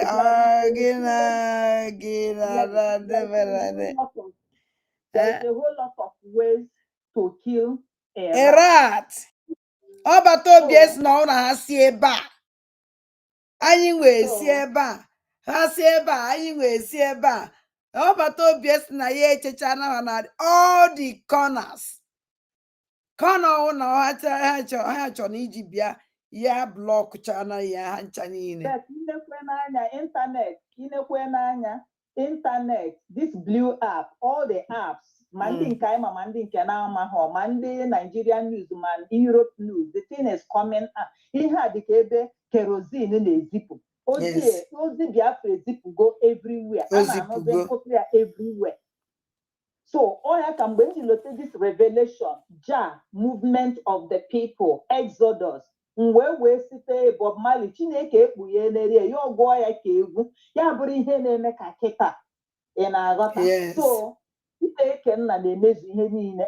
And o nwere ihe Maazị kwuru, Maazị sị, enenu mana, ọkwa bụ ihe na-aka m obi ada ka ngwakwa gị ihe na-aka m obi. Ọ na-abụ mma jijiji, mbịa chekiwe prọfesi nna anyị ukwu kwuru, nsogbu na ha niile megide mezuo, Biafra ama mbịa. Mana according to the prophet of my own time, mbụ Maazị Nnamdi Kanu Kanu Kennedy, Iroko one of Africa, sị ihe a niile ga-abịa na mmezube mgbe o ji wee mechacha mezuo Biafra emege na-abịara onwe ya. Yes. So, and then on that point ka anyị nọ now. At the point ka anyị nọ now. Last point.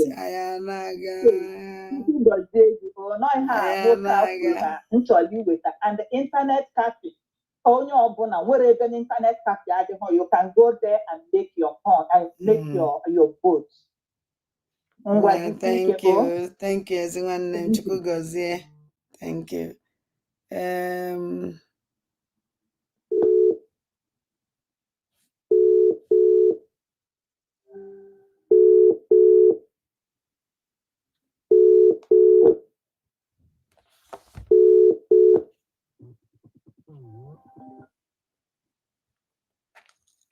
Hello.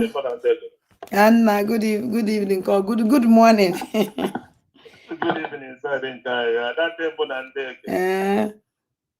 I didn't the wrong baby. He say Chineke I got to Chineke Balume. Thank you. He made I am. Thank you. That's man thing over as to Chonya and the man thing over and I have as I hear food to Anna Kuya. I won't attack or be done. Na abortion, my bunke new and Benuana Akaka in a Bible. Benuana or Akia. And I could maybe you. I won't be number. I won't tell you they could. I hear no one.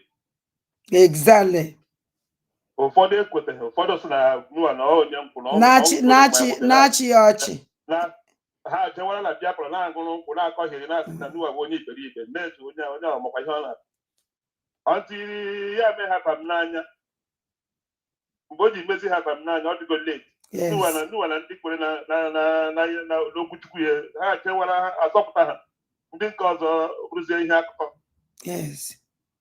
mgbe nke Jizọs kwa disente gwa na agba ọhụrụ mgbe nke Jizọs kwa a Jizọs abịa ọbụkwa niile kwetere na Jizọs. So that is what Biafra ịbịa ọ bụghị mmadụ niile ga-ekwete na Biafra mana enweghị ihe mebiri emebi ihe ma bụ na ndị kwere karịrị ndị ekwe. Ndị kwere karịrị ndị ekwe.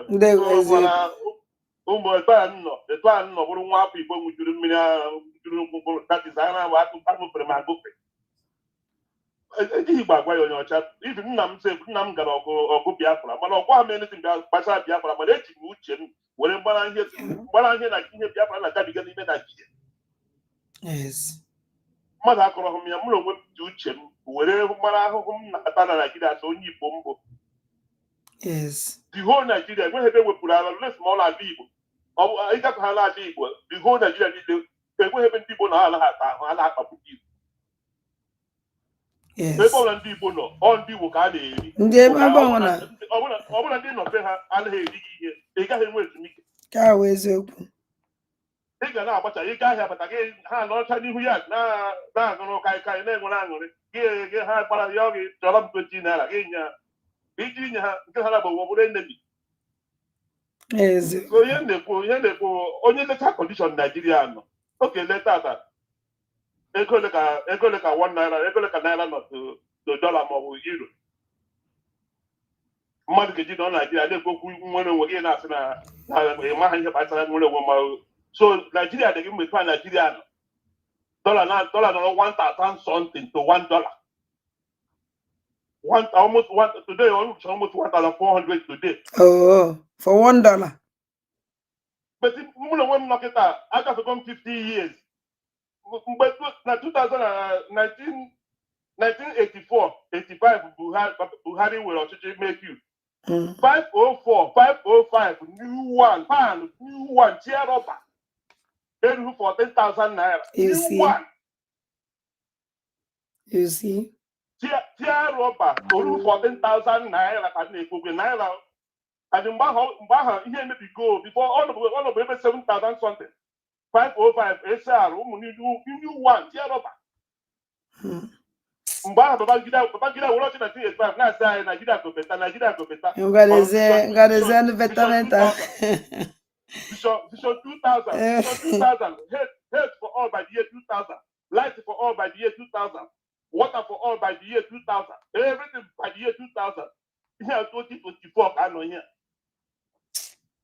2024, dollar will say $1 will say 1,000 something naira. Magne Kuku Nigeria go better. All no worse.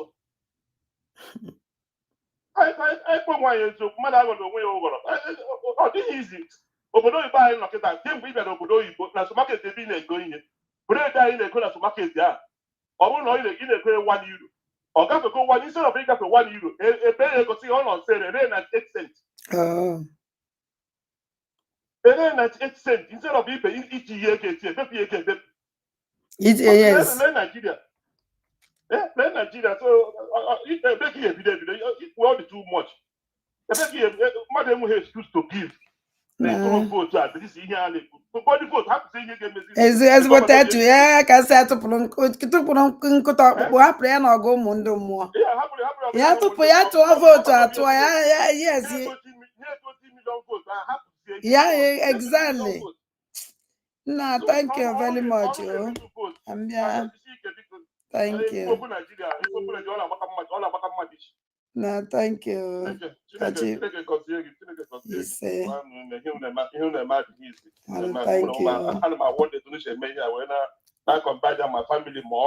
aka Chukwu Di Ya nna aka Chukwu Di Ya.